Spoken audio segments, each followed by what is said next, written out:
Chat and anybody watching on the VOD, welcome to the RL Pro Awards 2021-22 Winter Split Show, hosted by Johnny Boy T-Bates, CJ Yummy Cheeseman, and Roldiz, except for the fact that Roldiz isn't here because he's actually sick. So first thing I want all of you guys to do is go tell Roldiz to get well soon, because he got sick at PAX and he's trying to recover. But yeah, I'm still joined by T-Bates, CJ, and Yummy Cheeseman at one of the only hours of the day that all of us are awake. So good to have you all here. Bates, explain what you're wearing for the audience, who I'm sure are all very curious. Well, listen, I can break this down nice and slow. So, we got the nice G2 merch. Just came out. Let's see, I put this on the camera. Look at that. See, G2 right there. Bang. G2 Esports on the side. Bang. Go cop yourself some. It's really nice. Nice pink, blue, and white. Really shows off the personality. There's another big G2 symbol on here somewhere, too.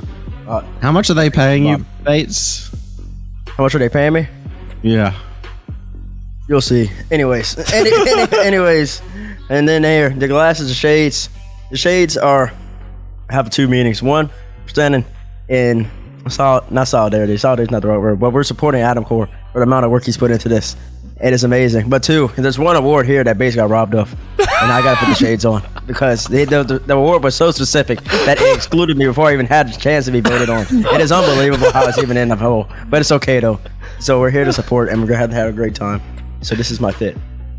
I'm sure we'll come back to that later. So let's say welcome as well to our OCE people from the future. Actually, I'm from the future as well. It's already tomorrow over here, but it's super tomorrow, like literally very, very tomorrow by them as usual.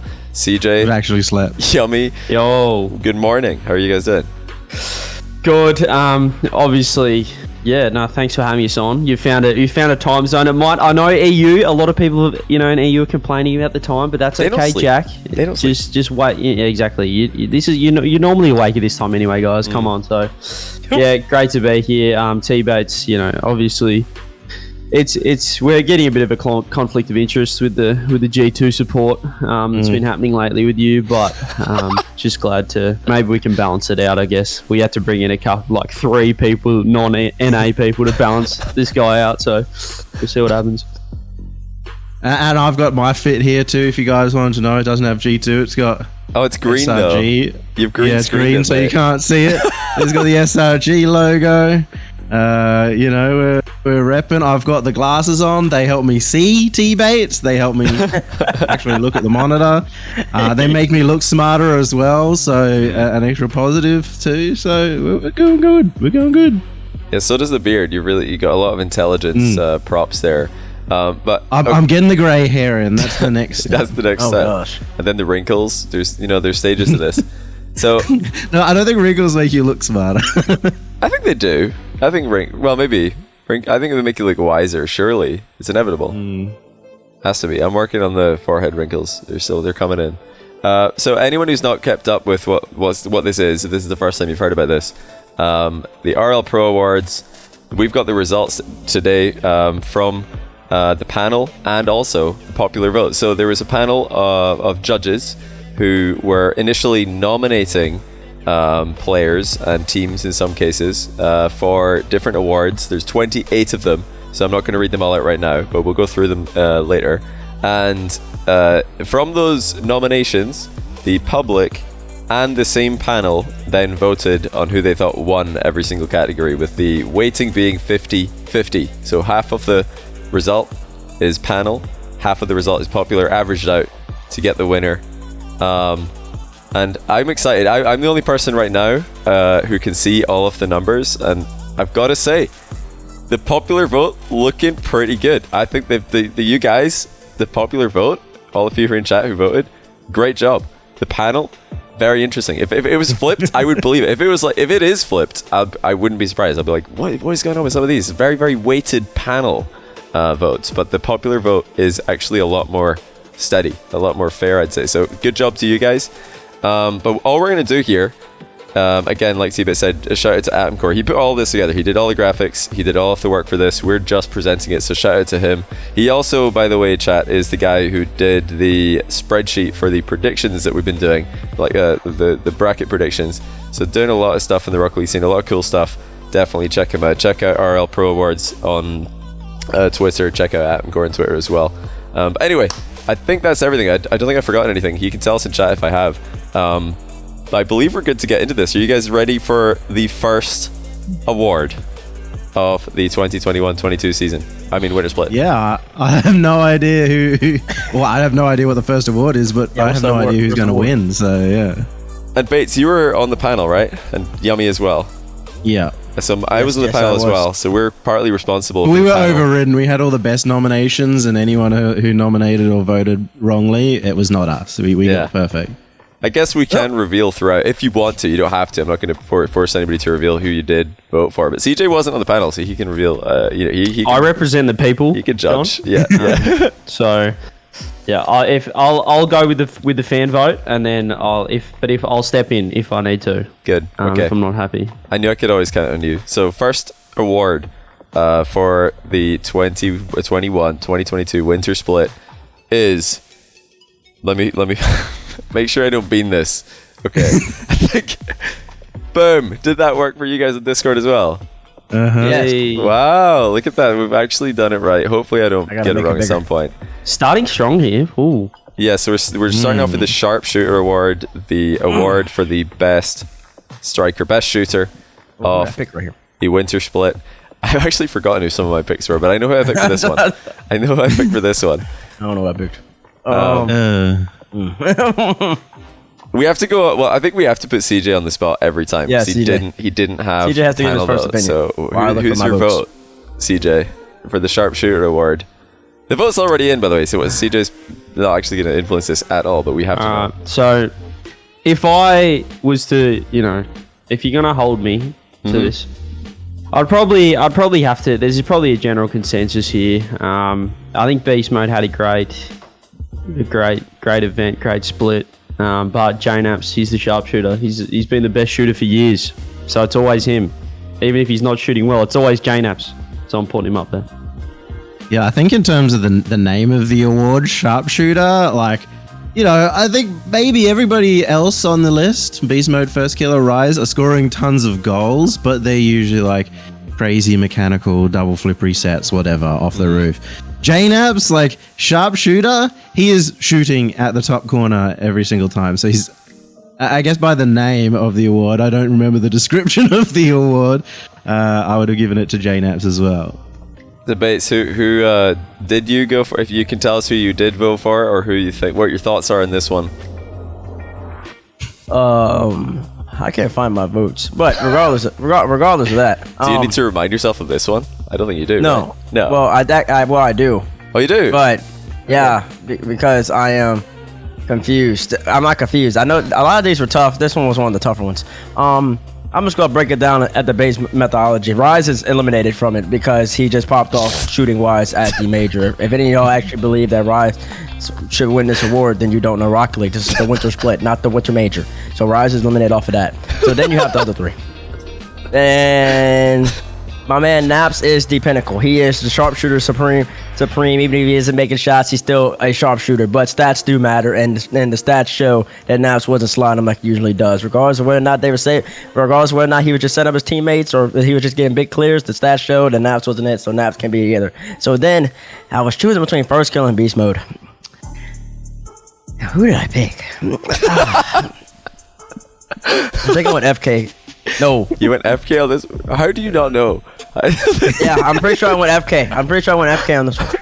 Yeah. Pretty sure I went FK. Okay. I think he had more goals per game throughout the whole split than Beast. Well, and he's.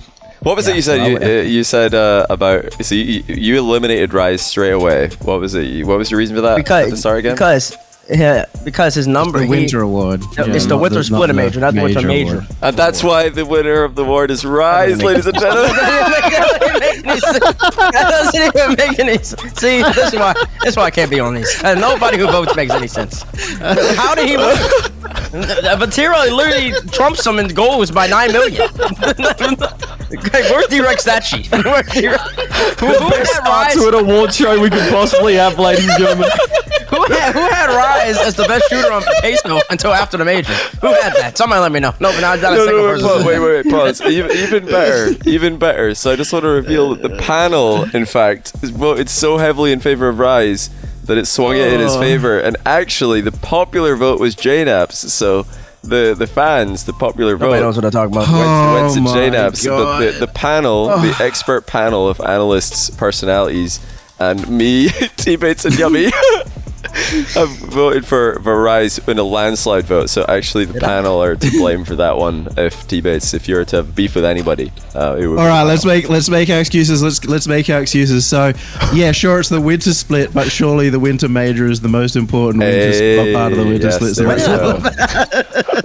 No, man, no. That just doesn't make any sense, bro. I mean, it is what it is. If that's the way we're starting off, this is about to be a long 28 awards. I'll tell you that much. Wow. I think it was. I don't know. I don't think I would eliminate him. I thought they were all good nominations. To be fair, I thought they were They're all pretty good nominations, but you gotta take the totality. You gotta start from January to the end of March, not March 23rd to 27th. But Rise, he did score more goals than anyone else in the history at a Rocket League LAN. So there's that, and he did. Isn't that the most games played at anyone in a Rocket League He LAN? also had more than one goal per game. So even though there was that more is very games, that is very impressive. That is very impressive. I will give him that, and that's why he can move. He gets moved up, but it's not enough. It's not enough. You would have given it to First Killer, but you can't remember if you might have given it to Beast Mode as well. And I think those two were the best strikers throughout the whole entire split. That was one of the tougher ones. There's a lot of these awards that are pretty easy to me, but I do remember sitting on this one for a while, even though I cannot find what I voted for. Good start. That's one in the books. So congratulations to Rise on being the sharpshooter of this split. On to the Clutch Playmaker Award. The nominations for this one were Atomic, Joyo, Sipical, and Yan. Why is this one easy, T-Bates? I mean, let's go Game 5. Bracket reset, Atomic, 5-man play. Dongs Vatira finishes up. Most clutch play of the land. So just want to clarify. So you're focusing on the clutch, not the playmaker. So for the sharpshooter award, it's the whole split, but for the playmaker, it's one play in the grand final. Oh, time out. Clutch playmaker's a little different. But also, actually, no, just take away the land part. I just made the land part. That's the first play I thought of. In general, Atomic is better playmaker than all these people. So. Well, let me introduce you to a guy called Joyo. There's only one guy that hits 3, 4, 5 flip resets every time he gets the ball. He's always up and about. And this guy, we're talking about making plays. This guy is the definition of making plays. Atomic some clutch plays, clutch. However, we're talking about making plays as well. And when we're looking at it, I'm gonna vote Joyo. That's the fan vote. Yeah. I can't even remember who I voted for, but I can tell you who I definitely didn't vote for. That was Sipical. Yeah. I'm not sure how he got into the clutch playmaker. Space Station are popular, man. Space Station are popular. They got nominated a lot, and the panel are the people who nominated. A lot of Space Station players were sneaking in there.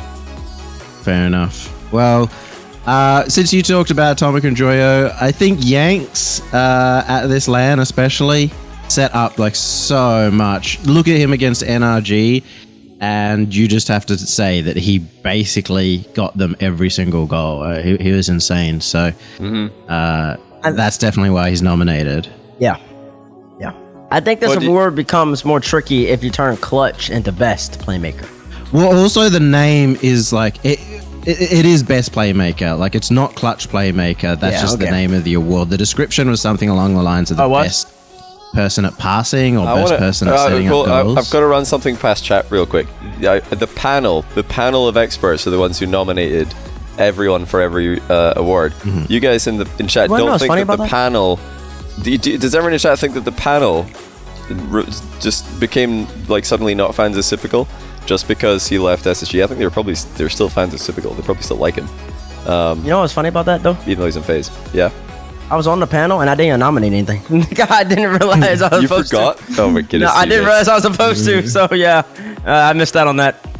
But I did vote. I'm pretty sure I nominated Atomic, Joyo, and Yanks. So yeah, those three make sense. I just think Atomic's better than both of those playmakers. I think Atomic's on another level in terms of playmaking. I've been thinking that for a while. So yeah, just to clarify, chat. I think that the panel liked anything involved, past or present, with SSG. That's my point. But we'll see. Yeah, I see all the names. You'll have to wait and find out later. But back to this one. I want to congratulate CJ on being exactly in line with the popular vote 2 times in a row. He went with popular vote JNaps last time, who did not win the award. Rise did. I represent the people. And this time he went with the popular vote Joyo, which was what the fans voted for. However, the panel have swung it the other way, and the award does go to Atomic. These two were the clear favorites. They took by far the vast majority, with the Yan coming in with just over 10% of the votes. It's typical not getting that many votes, but he did get nominated, so that's something. But congrats to Atomic. He just snuck this one over Joyo. Well deserved. I think that's awesome to have popular vote go one way and panel vote go the other, and for both be viable options. Yeah. Yep, on both. Okay, let's move it on. So we have 28 of these. So let's move on to Savior of the Split. So that we've done best striker, best playmaker, now best defender, goalkeeper, whatever you want to call it in Rocket League. For the entire split, the nominations are Daniel, First Killer, Rise, and Vatira. So 2 Queso players in this one. I don't know if I should vote anymore, just purely because I think I'm giving away the popular vote. If you could, just for the record, CJ doesn't know. No, I'm the only person who can see the percentages of what the popular vote was and what the panel vote was. And I want to remind chat that it was 50-50 weighted. So the popular vote and the panel vote were averaged out. That's how we find out who wins. But yeah, if you can keep guessing, CJ, then that's impressive. Right. Well, I think I mentioned this in the major. This guy, a few people didn't agree with me, his defensive capabilities, but I think this guy, no one wants to try and get it past him. Obviously, Rise can't win 2 awards in a row, so we're going to go to First Killer for this one. Makes a lot of clutch saves, and pure just goal line save stuff. He's unreal, but be worried about the man Vatira in the bottom right. Could also take it out. Yeah. I'm going to go First Killer. Yeah, this is a difficult one as well, because in the past, Savior of the Season, or Savior of the Split now called, was just literally given to the person who got the most saves in an RLCS season, and that was usually just like the team that was the worst and had the most shots against them. So you can't like take stats in whatsoever. But for me, I think I also went for First Killer. I think he was very, very clutch with a lot of his saves.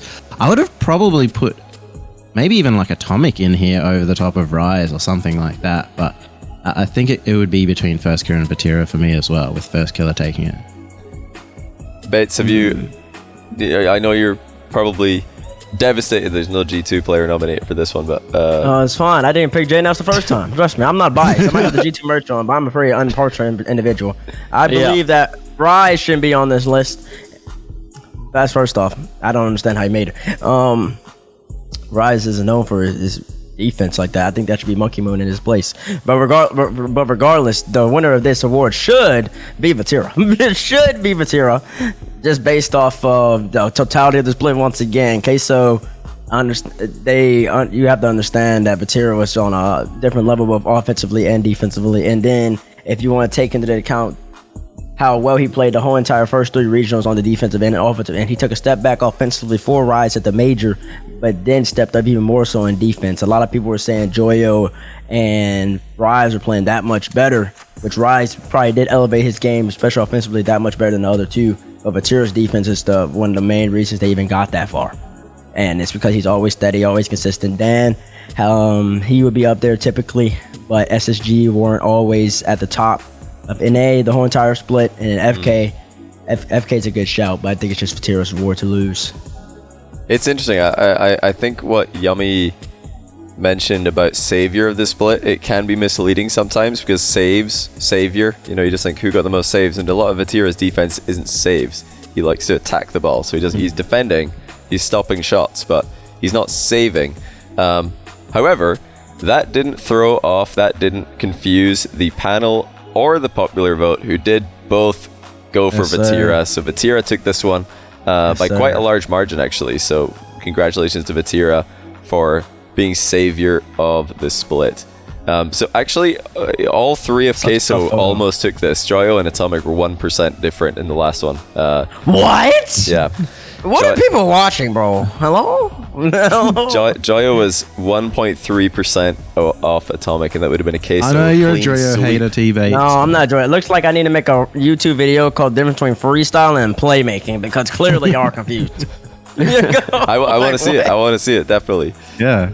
Go for it. Yeah, this one wasn't as this was the as one-sided. Actually, so was the Rise one because the panel did not vote JNaps on Sharpshooter at all. The public did, but the panel did not. So, on to the next one, Speed Demon, and this was pretty straightforward. The fastest player of the split. Oh, this is a quick hitter. Does have a very interesting list of nominations. I had no idea who was going to get nominated for this one when I heard about it, and yeah, I think there's so many players who could be, but the list is definitely stacked with Atomic, Chicago from G2, First Killer from FaZe, and Scrub from. This isn't Scrub Killer. This is Scrub from Pioneers. KCP, yeah. Can I put a disclaimer here? Mm-hmm. The winner of this award isn't listed. The winner of the award isn't listed. Well, somebody who legitimately would win the award is not in these four options. Who would You know that what I'm be? talking Talking about Sandrock Gaming or something? Yeah. They're not on here for some reason. It's all good. That makes it pretty easy then.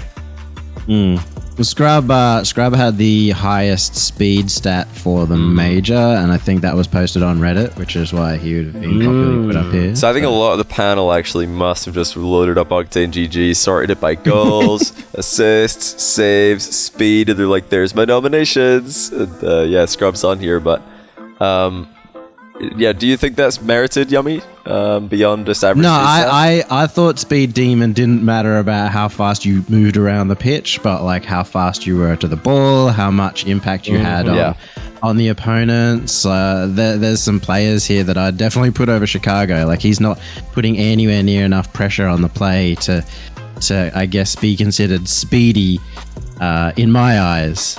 Not that That's he's fair. not fast, That's fair. but I think in the end I put Atomic. So he was incredibly fast around the pitch, incredibly fast to the ball. He was beating people to the ball over and over again. So did I actually. I also put I had to Atomic for go this for one. Atomic. Bates, I'm curious. Who did you pick for this one? Our fellow First He's panelists. unparalleled. With this list, Atomic's up there with them, but FK is just on a different level in terms of havoc. Havoc he creates. I mean, Atomic's a good shout. I like him on this list. I would put Amin on here too. I think those are the three. Atomic beats so many people to the ball though. I think he's kind of like he's doing. He what does. Mark No, he's fast. He's fast. But Just beats FK's people. pressure is. Atomic's is weird. Atomic has weird movement. That's why I call him the best playmaker. Cause he just beats you. But he beats you smooth. You wouldn't even notice it. You wouldn't even notice it. But FK, he's just coming down your throat. This is a tough Yeah, one. yeah. I think this one is probably vague because if you were to ask me, Pause. wait, what? CJ. Anyway, I'll jump in with my vote if that ever happened. Yeah, just please. Please. All right. So obviously, I think coming from anyway, from a player perspective, on the behalf of playing these players on the pitch, there's only two people I'd say in the world facing them that I was like, wow, this guy's pretty crazy, and the two people are. Firstly, I'm going to give a shout out to TRK. That kid on the pitch, he's on. I know a lot of people say Ahmad, but I just purely on the pitch think TRK is on another level. And First Killer, this guy is just knows when to use the speed, and he's just quicker than everyone else. His fingers work quicker than everyone else. So I'll vote First Killer for the fans. So you guys are saying that, well, I think this is quite a vague category because I would agree with everything you guys said. The pressure, the kind of the presence First Killer has in the field is greater than Atomic. But I thought speed was what Yummy was mentioning, beating people to the ball. Who just like gets the most clean beats to the ball? I guess they're both speed, but that's hard. To be fair, I felt like a lot of the awards because First Killer doesn't go a lot. He just turns. So, First Killer I just think goes. FK's going. with him, I it's don't know. not He like never goes in first man though. He's often just like tarting or letting somebody else go, and then he's just coming in for the clue. The way I looked at it is like when I obviously, you know, me coming from being on the pitch is like when you feel like you're in a good spot and you still get beat, like or you feel like you've got good spacing, and then like boom, he's still got you. Like he'll be able to smack. Like TRK is like someone exceptional at that. You think you've done the right play, and he's still gonna find a way to get around you with speed. Right. There was definitely a presence like this because when I was when I had my SMAD team playing against First Killer, I was like, he's everywhere. Every time they try and do anything, it's just First Killer. He's just in the way. Mm-hmm. He's ridiculous. So he's definitely got a real presence. You can sense this. I remember Smellsworth was talking to me after. He said the same thing. He was like, dude, First Killer's presence is unreal. Like he's watching everything from his team's POV, and yeah, FK is just ridiculous. But whatever the interpretation of the speed demon category was for the panel and the popular vote, to be completely unanimous, it did end up being First Killer by a large margin. I think that's perfectly sensible. No one's really going to argue with that. He's a fast player. Congratulations to First Killer, speed demon of the split. Okay. This next one doesn't, I think, need as much discussion to understand, but well, maybe one thing, and that is the Demolitions expert. So let's talk about demos and bumps. Do you guys think that this award would go to different players if we were talking just demos, or we're talking physical play in general? Physical play in general? Yes. I don't know if I'm muted. No, I'm just waiting. Has anyone else got a take on that? I don't know. I don't think so. But like, to me, this was the like overall physical play category almost, but not just who can demo people. Yeah. No, the award's kind of misleading then. Because you say Demolitions expert, I think demos. Yeah, Like, I agree. Yeah, that's why I brought remember it up. each one of these awards had a like description of what the actual award is. That's just like the name of the award, right? Yeah. Just And they could like maybe a more generalized name, or like physical something. I don't know. You'd have to word it right, but just like disruptor award. The gym like rat of the. Yeah, just say something like that. Like it's just, I do think it changes, and I can explain like my two picks. If it's just physical, I think there's only two. Yeah, I think there's only two. Yeah. I think we all agree Arsenal calm. Yep. That's the Exactly. Yeah, that's the conversation. Yep. And if we're talking about pure disruption, pure disruption, who would you pick? Arsenal And then demos. calm. Yeah. I think that's where a Com lot of had people by were far the thinking. most demos, but I had Arsenal myself because his demos and bumps are so smart. Otherwise, there's no point of having the award if it's just who's got the most demos award. Then you may as well just have one nominee. Well, in a surprise, I won't reveal the entire winner here, but in a shock, the panel have actually not clicked on sort by most demos and then nominated Com. The panel did in fact go Arsenal on this one. And they decided Arsenal was the Demolitions expert of the split. But you guys, the popular vote, have swung No it way. the other way, and Com takes it the Demolitions expert of the split. Just said no way. Against the panel.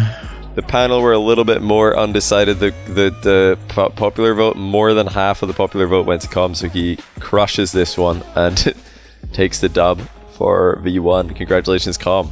That's the advantage of being loud. You won the popular vote. That's right. Well done, Com. I think that's again. It might be a bit difficult. I guess the definition of the award. Obviously, Demolitions expert. You can put him because he broke the record for the most demos in a land match. Nobody's or going to whatever complain it was. about that. Yeah, if you voted Com, that's fair enough. Yeah, I think Arsenal very close. His whole I guess role when he's on is to be the disruptor. So there's certainly two different ones there, but both deserving winners. Arsenal was literally getting them into top 3 with demos and bumps, where the Com was just being a furioso throughout. And I think both have their own same level of value overall, but I was going impact per demo. But in terms of straight demos, obviously Com just wins. Yeah. A lot of people are asking, and I probably should have done this at the start for the panel list. So I'm spamming, going to RL Pro Awards Twitter. I'm going back Actually, probably faster on my Twitter because I think I retweeted this. No, I didn't. Oh well, that's a disaster. I'll let you guys know in a bit, but before we do that, before I start clicking through to find out who the list of the panel, I'll read it out to you. The next one goes to the reliable rotator. I'm not going to reveal who won it, but reliable rotator award. And I believe the description of this one is who was always in position when the team needed them to be in the split. Yeah, the nominations are Chicago, Relating Wave, Rise, and Torment. So you guys thoughts? Suck. I feel like this category needs like 10 different nominations, to be honest, as well, because it's so subjective as well for a lot of people watching. Or you guys think this is just like a clear 4 best in the world rotating? Well, I see 2 of them. I see 2 that are in there. God, I see 2 that are in there. Which 2 for you are the clear? Chicago and Tommy. Chicago and Torment should definitely be in there. I put Vatira in there as well. And probably Monkey Moon. Those would be my 4. Yeah. Those would probably be my 4. No disrespect to Rise and Relating Wave. Obviously, most people, I'm going to say most, because there are no disrespect to Rise, but you're taking him out of literally every award that he was nominated for, one by one. The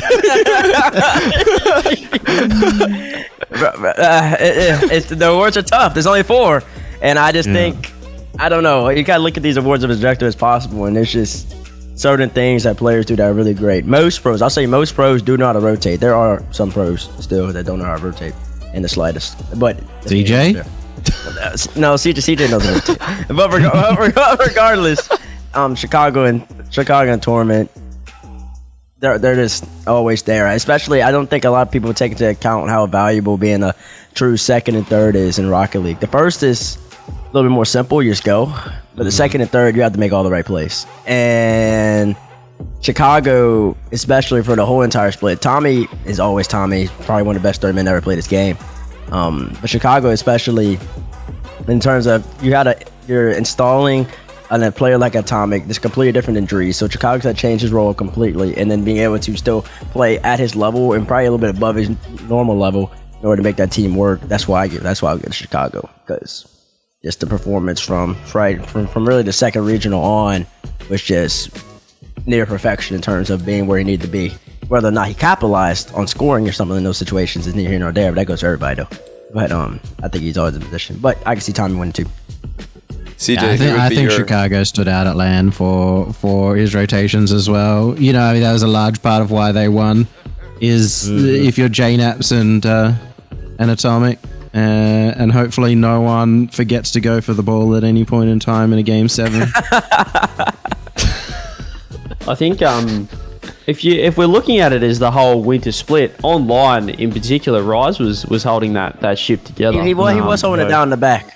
He was. He's I think he could definitely take this out. Obviously on LAN he stepped up a bit more of a carry, if you will, on at the major, but online he was the one that you could rely on, and they were the best team in Europe. So I mean, he has to go up there. And with can I just mention it, Relating Wave, you've been hard done by with that picture. I mean, everyone else, can't you get one of him playing? I mean, it's half the Mets reward as well. Mets is coming in. CJ, did you ever was he ever playing at the last LAN? It was impossible. No, I think this might have just been taken from his Twitter. I think they were all Twitter profile pictures. Oh no, they weren't actually. Never mind. Oh, they were pictures from Zebo, I believe. Yeah. Ah, okay, so they were from Zebo Designs. Oh yeah, of course. Twitter. It said that on the opening slide. Yeah. I'll vote as the public for Chicago. Very close, Chicago Rise, but Rise can't win everything, so I'll go Chicago.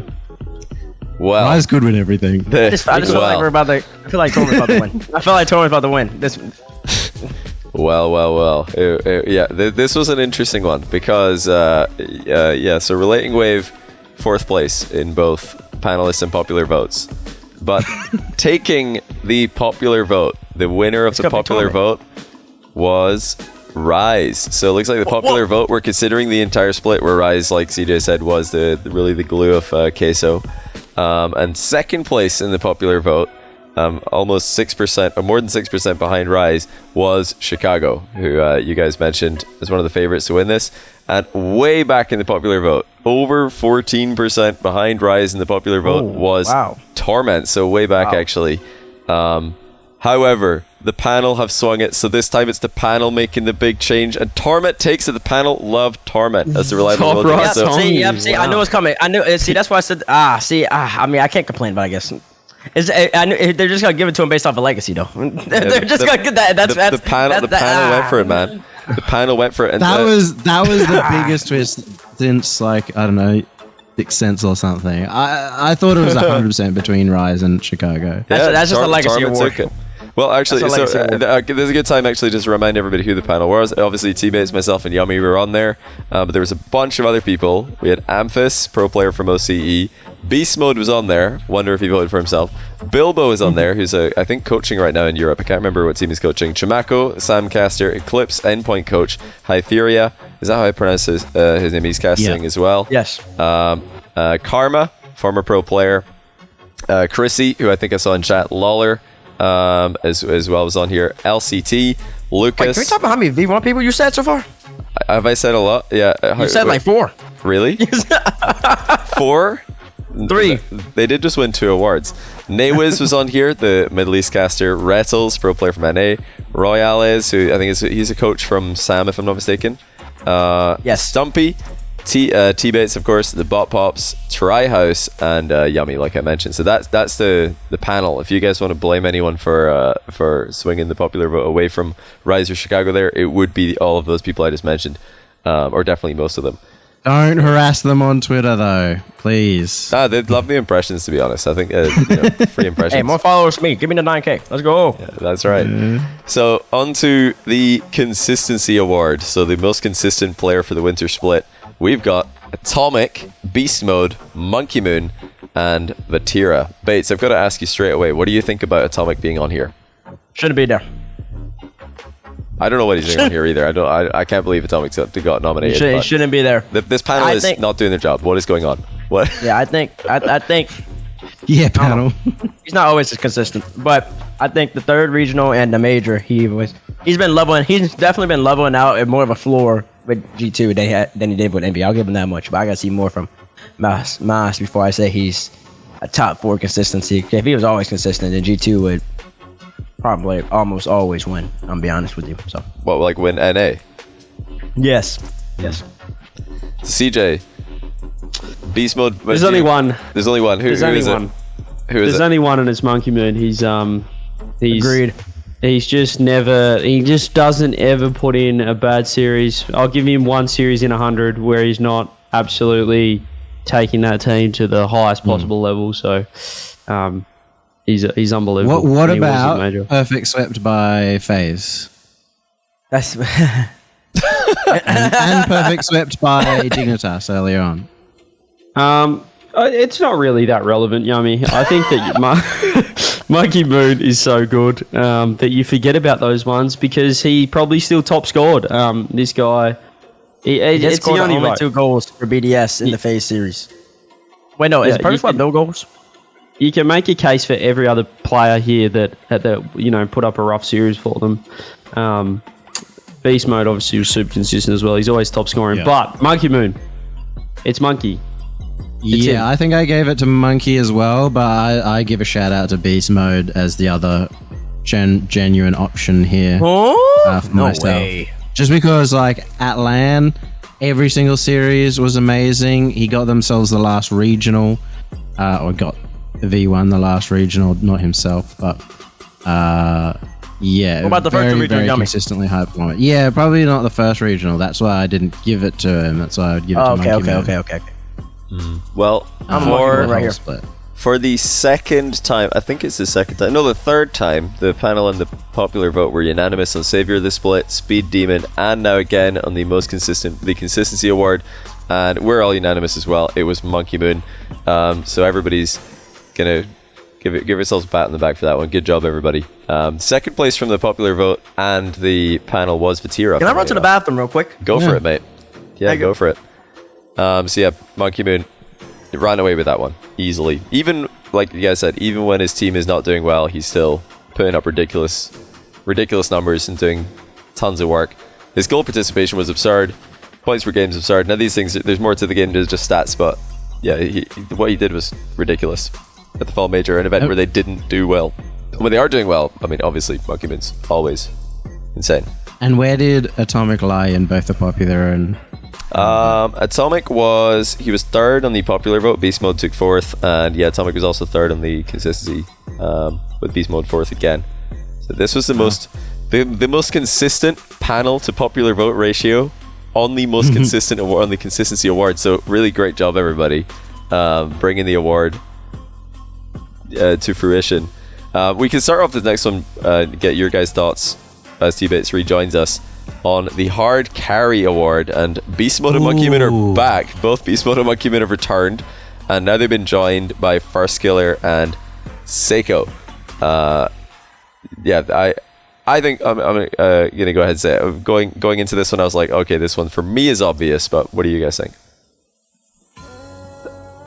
Look, firstly, pretty flat that I'm not up here. But secondly, if we're just going to look at the 4 people that are being nominated, I think there's one guy here that if you take this guy out of the team, I guess if you look at it, you take any of these 4 out of the team, they're not going to be as good, are they? Because they're all superstar players. But I think, it is probably tough that I'm trying to put out. But Seiko, I think I'm interested to see how Endpoint go without him, because he just decides when he wants to score. He's like, okay, I'm going to go score now. He's which unfortunately for NRG was not against Furia, because he just decided he didn't score at all against Furia in groups, and then they played NRG right after. He's like, I'm going to score 3 goals again. So NRG got the bad end of that stick. Daniel also shout out. I know Jack said in chat as well. He'd probably shout out for a hard carry as well. I think that he's a similar to a Seiko for mine, that they certainly rely on him to go to that next level.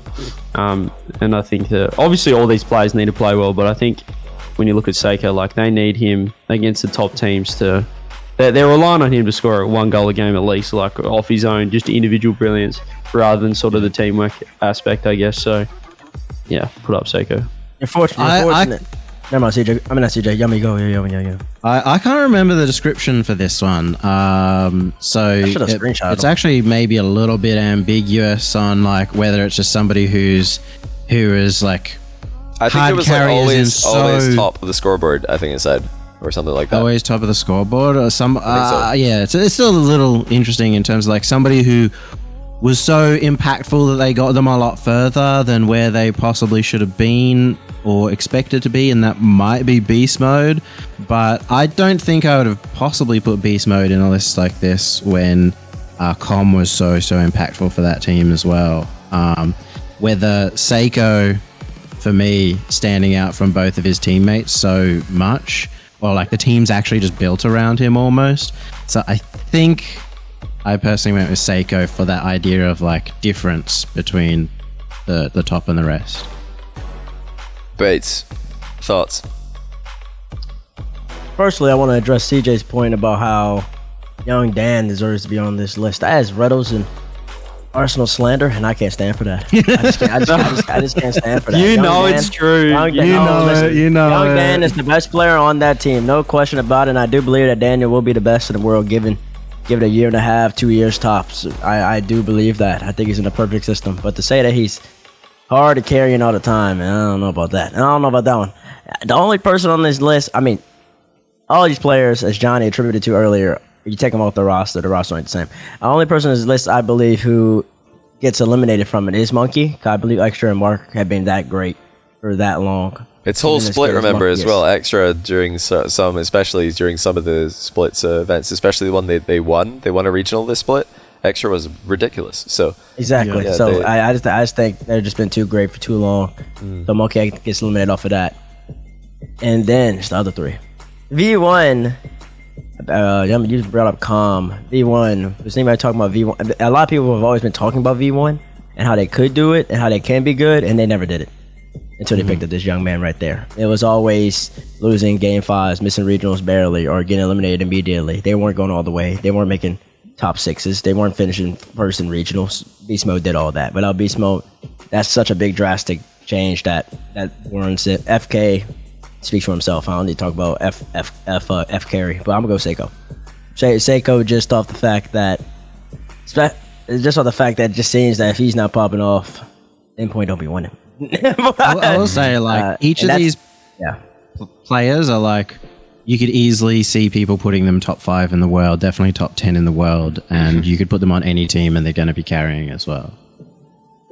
A lot of people in chat are saying that what was this V1 bubble without beast mode? Well, that's just not true because they are actually in the running. They were in the running to qualify until I think they beamed it like the false. They would keep losing in game 5. That's all they did. I think they were literally just one of the teams who could get in. They were in the fight for it, but then they just beamed it in the 3rd regional. So they're definitely not bubble. They were like I think mid 8, like 7, 8, 9, 7 to 9, 7 to 9. Yeah, they were right in that range. Yep. Like they should fighting for top 8. So come on, like they were not bad before beast mode, but yeah, I agree. I think Seiko's the difference. I'm so interested to see how they're going to get on without him. I think they've probably got one of the best replacements they could have possibly got. The best they could have got. The best. That's an incredible replacement. Not sure how they managed that one. That's crazy. To you know, when you hear Seiko's gone, you're like, oh well, how are you going to replace Seiko? They're done for. But then they pick up Archie. I'm like, wait, still doable. Wait, hold on. Hey, they're still breathing. So that's hype. But yeah, a lot of chat here about the others and the greatness. But I think Seiko, he does win it. I think I totally agree with this one. Too. It's a weird one because I agree. All these guys are hard carries and they're all really good at what they do. But for some reason, I just think Seiko's different. Like he's just different. The way that he does it is just so unique. He just does that. He does everything. The supporting cast is really built around him. Whereas for V1, you got Calm kind of running the show up front and Beast Mode following up, and then extra like you mentioned, Bates popping off as well online, especially. And Mark being first man. It's not like any of the other teams are built around that one player. Not even, I don't think even FaZe is really built around First Killer. First Killer wants FaZe to be built around him, but it isn't. But Endpoint really were just built around this guy, and that's why they were so successful. Such an interesting transfer. See him going to BDS and then seeing who they got in place. Awesome to see. Okay. On to the next one. We're on to number 9 here with the Free Spirit Award. And I think I remember the description of this one was the player who has the most, the unique way of playing the game. And that's why we've got Atomic, Com, Joyo, and Yan. They'll definitely fall into that category. I struggled on this one. I sat here and play differently. I sat here for this for like 5 minutes. I'm not going to cap. Yeah, there's only one. You said it before. There's only one guy that decides to freestyle in an international major, and that man is Joyo. He's on a different planet. He does not care. It's Joyo. Arsenal. Shout out. I did vote Joyo. Yeah, I think I voted Joyo, but I think this is like the weirdest, toughest one because who else but Atomic is going to pre-jump, pass it off the roof, and then pre-jump like a crazy backboard dunk in order to win a tournament, essentially. Like who else but Yanks is gonna have such an impact for his team by going for flip resets off the wall every 10 seconds. Yep. It's crazy. Tom's going to demo 10 times a game. Joyo's flip resetting on his goal line though, defensively. Like this guy is the definition of a free spirit. I don't know, bro. They're all different. Well, Com is kind of a free spirit, but in a different way. The other three, the other three are like a free spirit just off how they move and the way they can set up plays. Com is going to set up a LAN to be a COD LAN, That's true. I've watched back the Atomic goals so many times on stream, off stream. The pre-jump into the pre-jump pass into pre-jump dunk, and every time I watch the pre-jump dunk, I'm like, why is he doing that? That's a bad play. Like that is actually just a bad play. Why are you in the air? But it worked. I was watch partying it. And as he's going up, I'm like, "Oh, this is stupid from Atomic. He's giving up the game, and then he won it."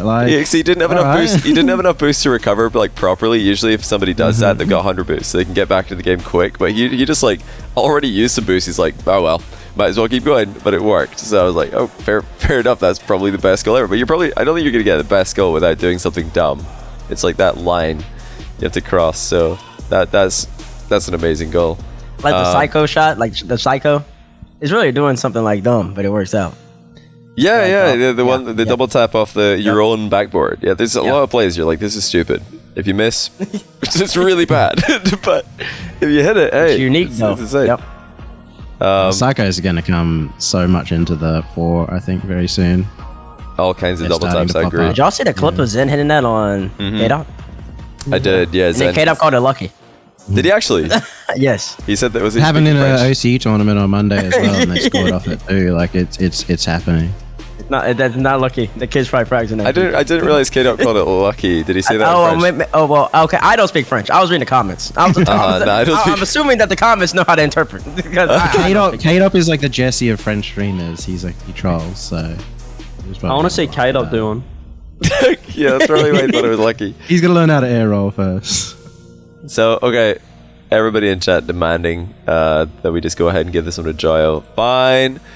Oh, there it is. Joyo's the winner. Free Spirit Award. He is doing it different, and he takes it for the winner split. Congratulations, Joyo. I think that is, yeah, he missed out on Clutch Playmaker, so that's now everybody in Queso has an award.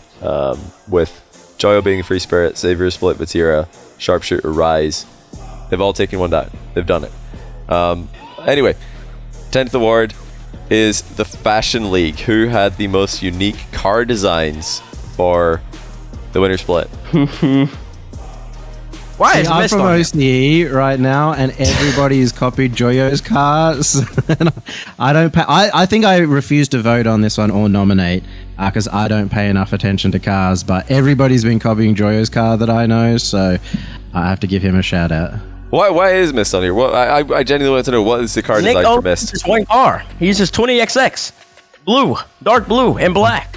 That's Well, all. it's very popular, the 20XX. what? Remember the Why is Nick on here? panel nominated him in here, so like, I don't know what like. There's got to be a little sub panel in here, and they're just like combining their brain power to influence the nominations here.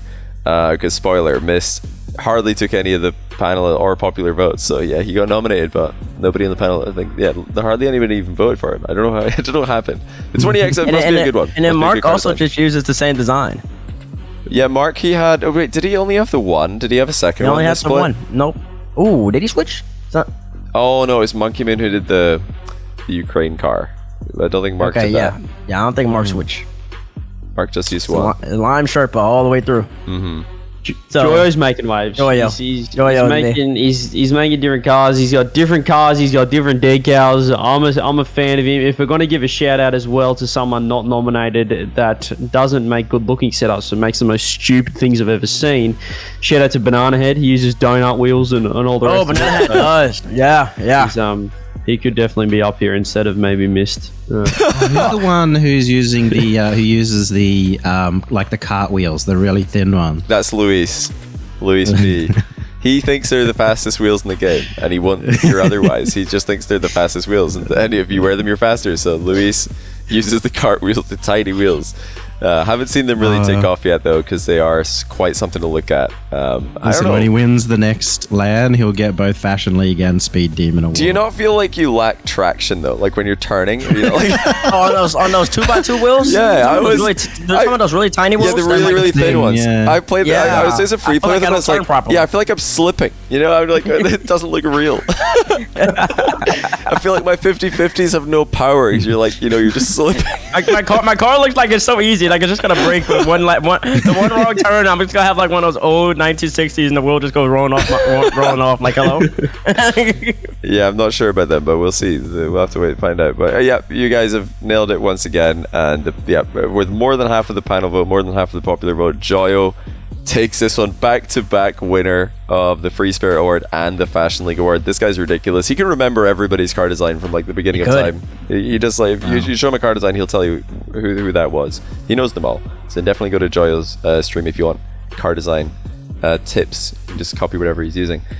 All right, on to one of my favorite categories, because he's not a member of the panel, but he is a nominee. CJ nominated for Player Content Award. Purely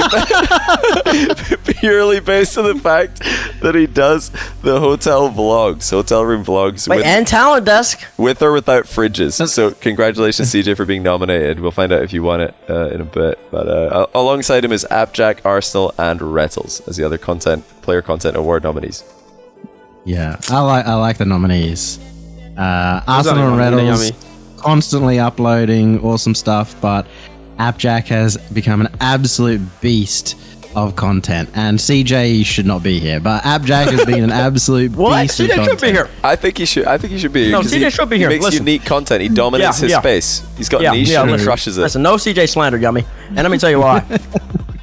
everybody else, I'm disappointed in the other three. And I respect, I'm disappointed in the other three, and I'll tell you for one reason only. So I don't think any of them uploaded a blog. They wouldn't be able to, or they've never uploaded one. No, I don't think they uploaded a blog. They were all at the Winter Major. I don't think I got one blog out of any of them. So no personal content. I'm not seeing no youth, and I'm not seeing no Twitter videos like CJ talking about your day, how the day went. You're not updating the fan base. I need to see more personality, and I need to see more personable stuff. I know I've talked to everybody on here. Everybody has great personality. I need to see. It's not just about whether I see you in person and have the personality. I want to see your personality on your YouTubes. I want to see it on your Twitters. I want to see it on your social Mates, medias. Jack is defending himself. He says he did a live Q&A. When the heck was that? Double defense. The only reason you didn't say it is because it didn't pop off. So, Jack, unfortunately, you're not dominating the Twitter space like the room tours. Not sure why I'm here, but thanks for voting for me, everyone. No, but so he does it all. CJ stuff is unique. He's got But double Jack, defense. He says he does it all in the Dignitas Rocket League. That's Jack, I need on your channel. Tell behind Dig the to let you scenes. upload things on your channel. I need a vlog for the London Major, 'cause I know you're gonna make it. Also, Anyways. didn't Rails do a post event like vlog where he just like talked to the camera from his home? I think he did. Maybe. I think he called it a vlog, but he just like. Oh yeah, he did. And he called it a vlog, and I clicked off of it immediately. It wasn't a vlog. It wasn't a vlog. I clicked. I said, "Oh, here's a vlog," and he was just talking. I said, "I'm getting out of here." I wasn't spending my time. You're not. You're lucky. You're lucky you got a view off of me. But anyways, Arsenal did it on another channel. What channel did Arsenal do it on? Did he do it on Space Station? Did he do vlog content?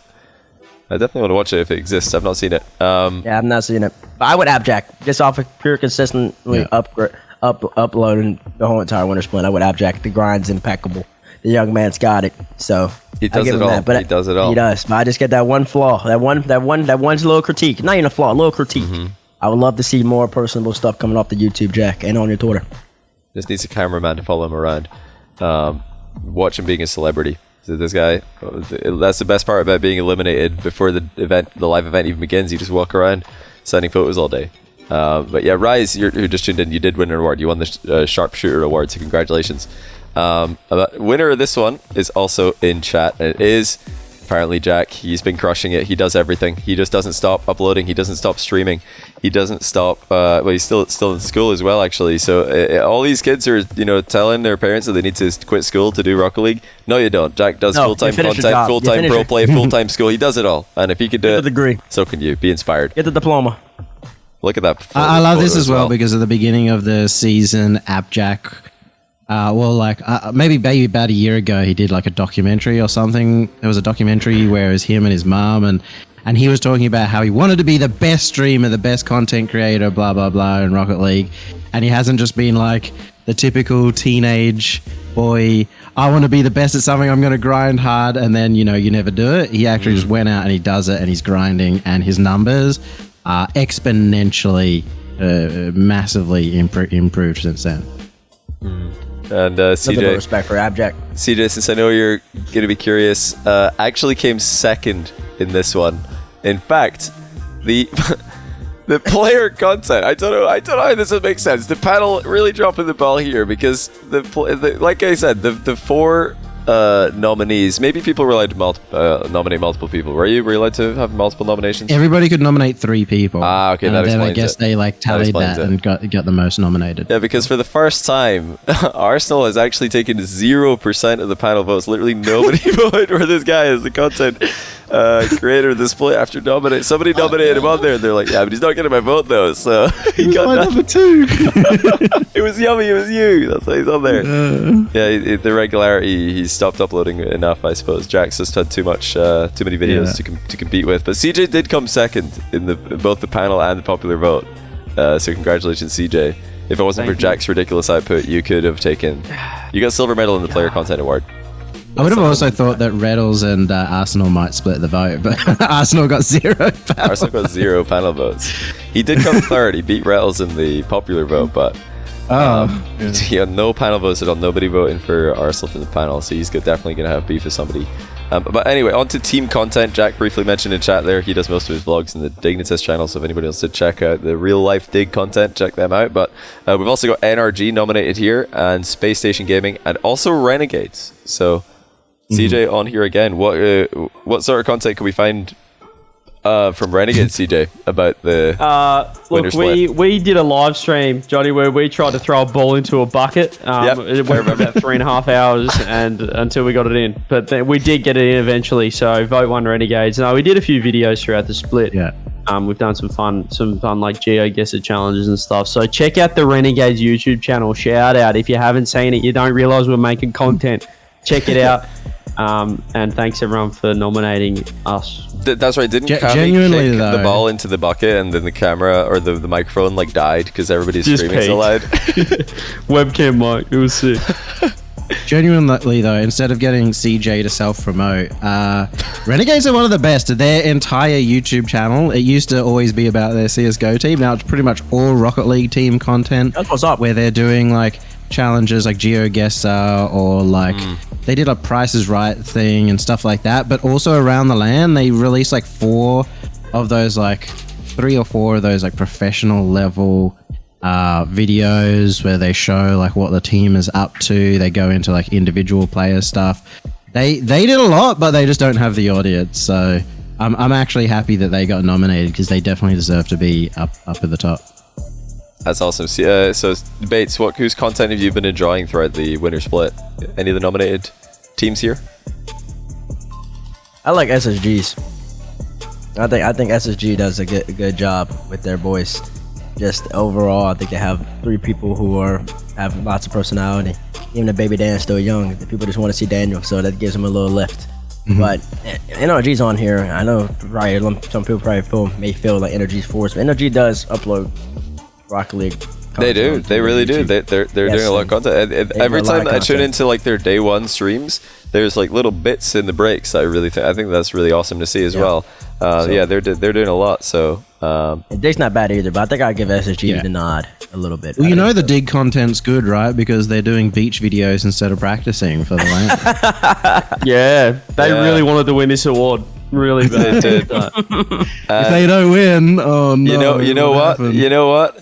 It was worth it because they have won. Dignitas are the winners, so they might not have done very well at the LAN because they were spending too much time at the beach, but it got them the more important award, the Team Content Award of the winner split. So congratulations, Dignitas. The real winners. They're playing the long game here. Playing the long game. Getting those impressions. Who cares about medals when you can get impressions, right? That's why I never even bothered with a pro career. Even Yummy tried to be a pro player at one point.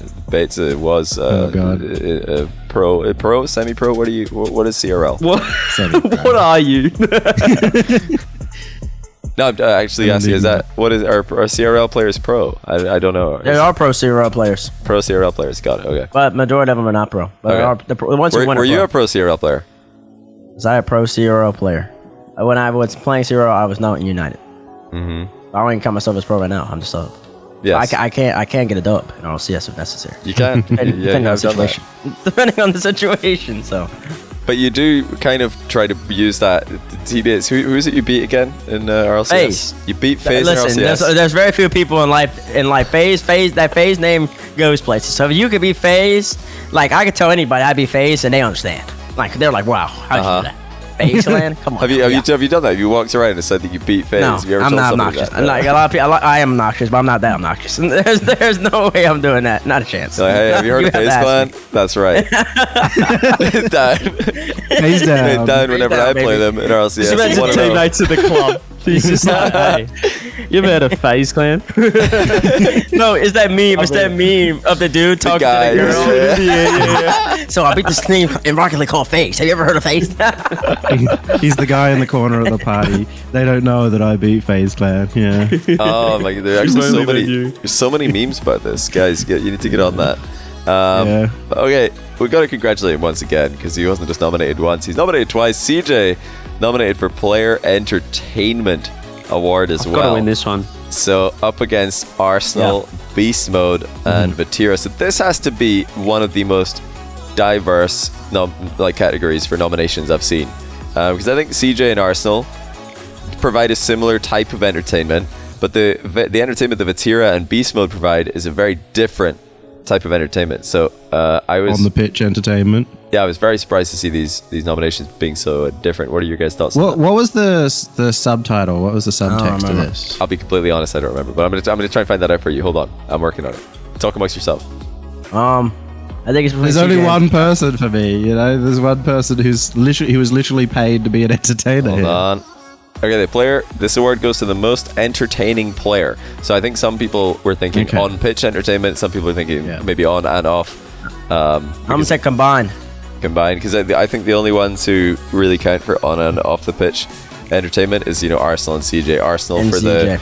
making a big play and yelling across the stage at his opponents, and then you get CJ just missing an open net and then being a great guy with the content off the pitch as well. So yeah, there's Who else hits the crossbar every single time and creates comedy gold? Who else is missing open nets left, right, and center and creating laughs for the casters and the audience? And who else who's put on the analyst desk for the major? Like, there's only one person here that wins this. And he's sitting between T-Bates and Yummy. Bates, Nah. do you agree? I'm This is a one-horse race, or do you think there's more to it? I think CJ and T-Shock are close. I think CJ offers everything Yummy said. But I think T-Shock offers the post-match interviews. I think he still had the best interview. Outside, I think J-Naps' line at the end when they won. I guess we'll never know. That was but cool. When Arsenal got interviewed by Raul and stuff like that, it's just a different level of energy, screaming all that. So you said you thought it would be close between CJ and Arsenal, right? I mean, in general, I think it should be close, but it'll be CJ. I think. Well, Bates, it was close. In fact, the panel voted dead even on CJ and Arsenal, completely even as the front runners by a mile for the Player Entertainment Award. That means that the popular vote was used to decide the winner. And unfortunately for CJ, he just doesn't have enough subs on YouTube. Arsenal. He's not popular enough. Arsenal has taken it. Arsenal. I had his speech written as well. I had to thank my mum, my dad, everyone involved. You need to get on the more Johnny Boy streams, mate. Oh, throw the speech away. I was so ready. Unbelievable. Congratulations. So close, but yet so far. But good try though. I mean, second by a very, very small margin in two awards now. Jack and Arsenal just too good at what they do, unfortunately. We knew that CJ was never going to get any on the pitch awards, so his two chances are over. Right? So close. There's always next split. There's the winter split awards, so there's more to come. So one thing about Arsenal, I was really impressed after they lost to Queso in a really tough game 7. Arsenal gave the smiles, gave them really genuine. He genuinely looked happy. For his opponents. I actually messaged him afterwards and was like, that was one of the best moments of LAN for me. I don't know if that goes under entertainment, but I think that was a major part of his personality shining there. Yeah, he's just a great guy to have on LANs. The vibes, the fun Arsenal brings really unparalleled. Definitely, he's so unique, and I saw that as well. Yummy, I was like, he turned around and gave the biggest smile to. I don't remember who went to shake his hand first from Queso right after they got eliminated in a 1-goal game 7, which could be devastating. I mean, would be devastating for most people, and he was just genuinely just happy for his opponents there, or very, very good at acting like he was. We'll leave it up to you to decide. It's great sport. That's sport. impossible. I think great sport. Give a genuine smile when you're that down. He's you want to give him a smile saying good job, shaking the hand, but after that's a great sport. T-Shock. Oh no, he's phenomenal, absolutely phenomenal. I'm so happy that they qualified, just we can have that. The whole team, but also mainly Arsenal definitely. But the Team Entertainment Award is up next, and Space Station as a team were nominated for that one. So were Dignitas, G2, and Team Queso. So if we had Player Entertainment Award and then Team Entertainment Award, and the Team Entertainment, so the player, remember, this award goes to the most entertaining player. This one simply most entertaining team. So do you think the same category or the same kind of thinking was used for this compared to the last one, based on the teams? I don't care anymore, John. Renegades didn't make it up with this one, I'm afraid. You're on a bit of a streak there, but it's broken, unfortunately. Team entertainment is SSG. Gotta be. No doubt. Yeah, I mean, if you're going purely on pitch, queso, right? Oh, yeah. Wait, is that been taken into account here for team entertainment? Well, I'm guessing it's like a mixture. The like text last says the direction was both on the panel form and on the tweet. This award goes to the most entertaining team. That's it. Yeah, That's all info. I need more. Maybe some ambiguity there. Different people will be like, purely on the pitch. Some people will be purely off the pitch, and some people will be a mix. So Queso, I think, wins that, and then Space Station probably wins off the pitch. Yeah. But if you are taking both into account, who wins? Because if you got Queso winning on the pitch and Space Station winning off the pitch, who wins the combined? Because I think Queso were still pretty entertaining off the pitch. Queso were pretty loud. Queso were still their interviews pale. Well, no, don't pale. Their interviews aren't as good. I don't know. Their interviews were pretty good. Like Joyo was pretty good. They kind of like Arsenal and Reddles. I think people wanted to not like them because they're like, these guys are beating all of our teams and we don't want to like them, but they're just so confident and so, I don't know how they do it. So confident and humble at the same time and entertaining. Yeah, there was a lot of humility, especially from Joyo. Also, did we see I saw Danny do a base translates. Where's Queso at? Not to be found. Well, in your segment that you made, you got to grab one. That's on you, mate. You got to go get one of them in there and translate for them. You can't use that as ammunition against them. And you made content for the other team. Yeah, that was good. That's completely random. That's completely random. It was a really good segment, though. I really like that one. The Jane episode as well. Hope it happens again. I got Space Station. I think Space Station win.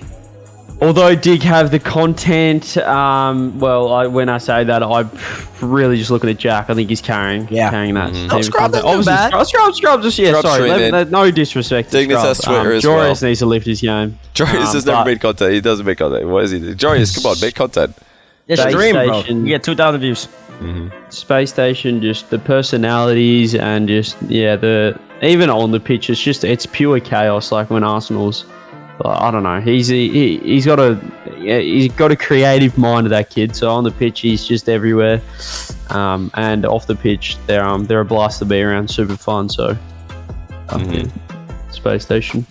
Well, I think I also went Space Station on this for my vote, but you guys will probably be very interested to know that the same panel who voted Arsenal tied with CJ as the most entertaining player have voted Queso as the most entertaining team, but Space Station did come second right behind them, so it was close, but Queso were voted by the same panel as most entertaining, so it looks like perhaps different understanding of the most entertaining player and most entertaining team being used there. I think the panel, what is this panel do? What guys? I must need to expand my brain.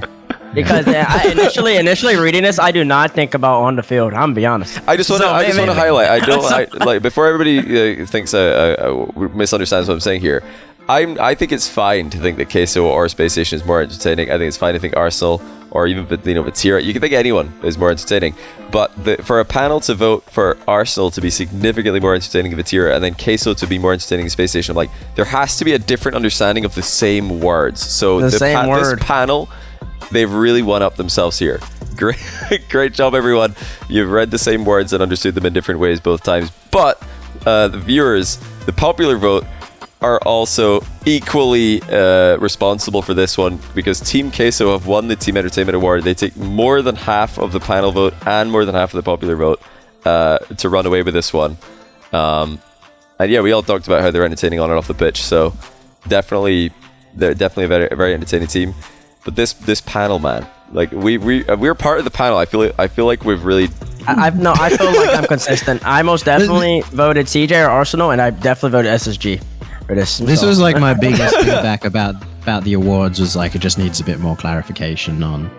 I think I definitely agree because this isn't even the fault of RL Pro Awards or Atomcore. This is because.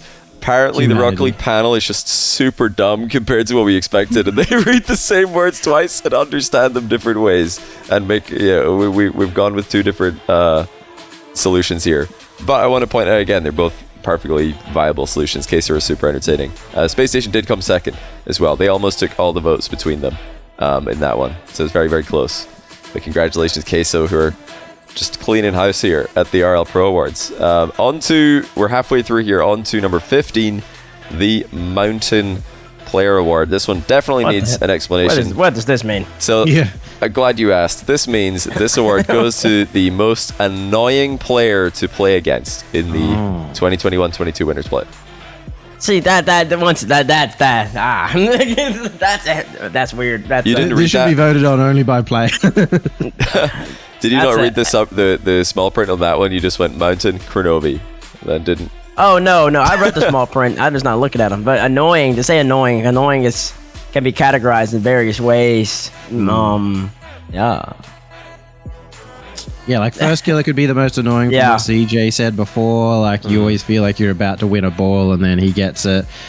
Com had the most demos, so it could be him. Or it could be the fact that Arsenal or Com are going to be yelling at you from across the room as well. Or it could be that Monkey Moo just isn't effing up ever. So I mean, you think he's gonna mess up and he just hits every ball. So. Yeah, listening to T-Bates and Rolled is watch Monkey On the Moon watch against party? NRG. In the fall split? Yep. Definitely felt like Monkey Moon is the most annoying player. He's the most annoying dude. He's not messing up.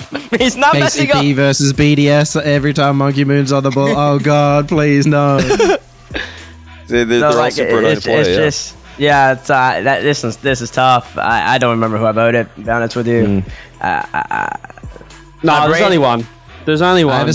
My brain says first killer. CJ, is that where you're going?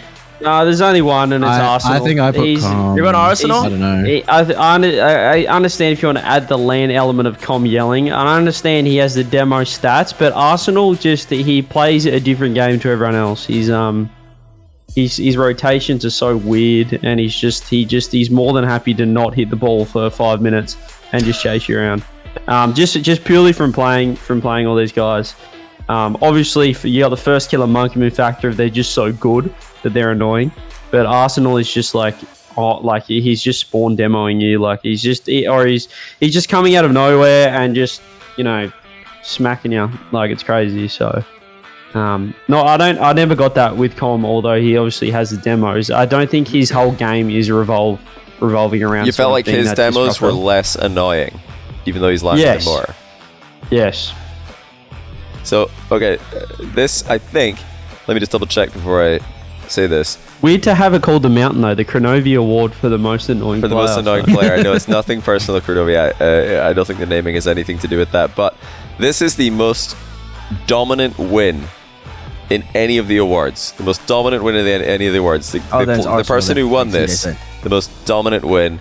So CJ thinks it's Arsenal. T-Base, no, it's not. Did you go Arsenal on this? I had voted Arsenal first killer. I think I voted first killer. I remember I voted Arsenal on this one. I did vote Arsenal on this one personally. I feel like I voted Arsenal. But after reading the panelists, it's Com. Com's going to win because there's like 17 V1 people in there. It's off the major. It's Com. Yeah. 17 V1 people voted on that.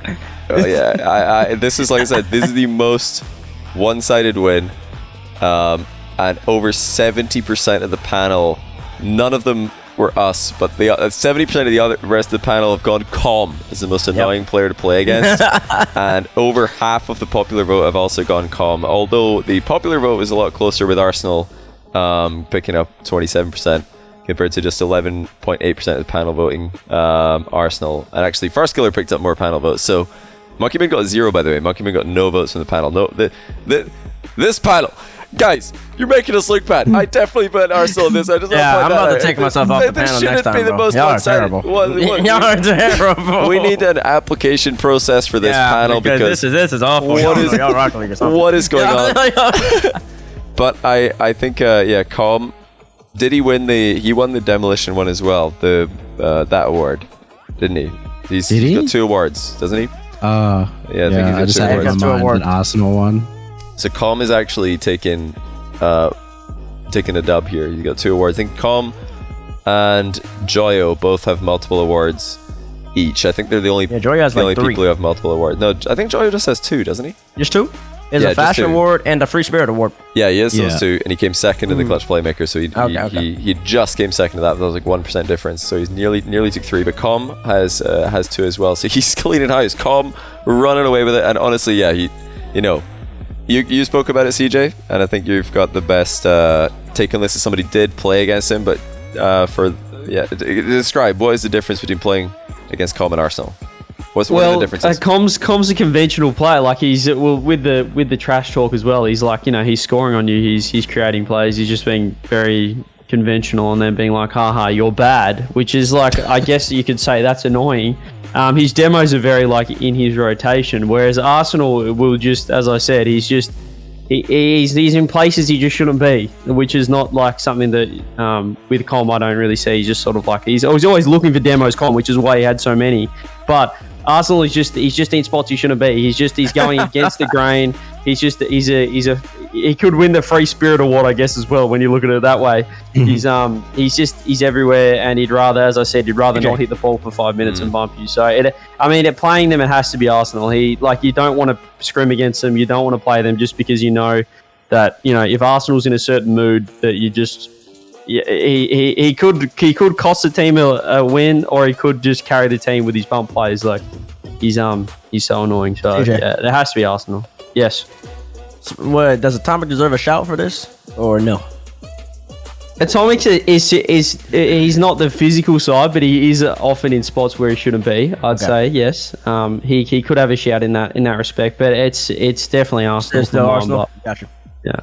I want to clarify as well, chat. When this panel was revealed, I think the general consensus was great job, RL Pro Awards, great job, Amcor, great job, everybody involved. This panel looks fantastic. These guys can't possibly get this wrong. In fact, I think that everybody was saying this panel needs to get more of an influence on the votes because it was at the originally time, 30% panel, 70% player, and people were calling for it to be the opposite. That being said, the popular vote was also for Com, so it wouldn't have made a difference. But it was less to Coms. In quite a few cases here, the popular vote has actually reflected, the popular vote in chat, as well as I think what everybody, especially CJ, who wasn't a part of the panel, is saying, I think you're more aligned with the popular vote than the panel, CJ, as a player in this event. But yeah, I just want to highlight, we're roasting the panel. We're specifically, but when this panel was picked, I thought everybody, the reactions were like, "Wow, great job! This panel's stacked. This looks like a great, very balanced and very intelligent panel." So, I think our Pro Awards probably nailed it with initially giving the panel less of an influence, and they were peer pressured into giving the panel more influence by you guys and ourselves, the community. And actually, they nailed it. We should give this panel like 5% influence. Let the popular focus. Yeah, when on the first forum it asked like, do you think 30-70 is a good split? And I said yes. I think that's the perfect split for the panel. That's interesting. Well, this is so interesting to see. I mean, after you run it once, you're like, that's how it works with Rocket League, because this is a first. It's really cool to see it getting done. But on to the next one, which follows in the same trend, is the Mountain team, the most annoying team to play against. And we have G2, Space Station, Queso, and V1. And I think, based on what we were saying about Arsenal, is everybody echoing the same sentiment about SSG in this? Yeah, but V1 have won this, so congratulations to V1. they've got the panel. They've got the panel sorted, so. SSG should If win this. SSG don't win this, there's a problem. There's a major problem. There's not much to talk about with this one. It should be SSG, surely. Yeah, it's just SSG.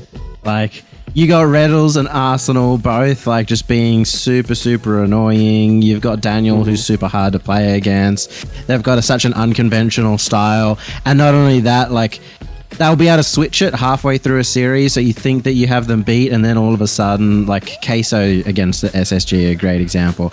Halfway through, they've figured you out. They're starting to demo you before you can make the save, and you don't know what to do. So what is it that makes Queso and G2, the two best teams of the event, less annoying to play against, even though they're beating these more annoying teams?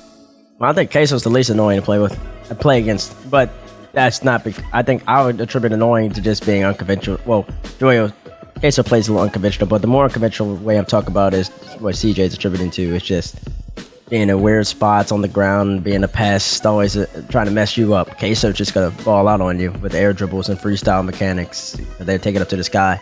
G2 goes for a lot of bumps too. But Also, I can would say they play experience more like convention. Go ahead. playing against Arsenal and Reddles at Season 8, and it's so much less annoying feeling like you got outplayed than feeling like, well, they just did this. They just demoed us out of the game. Like we weren't able to play our game. That's way more annoying than going, they beat us because, they were good. They just hit a double reset on my head. Yeah. That makes a lot of sense. But yeah, like you guys have predicted, everybody can think Space Station is the most annoying team to play against, but it's inevitable. There's no way. Winner's gonna be. No shot. Inevitable. No way. No Don't shot. even. Inevitable. I'm joking. Okay. I'm joking. I was about to say. Oh my god. Baited.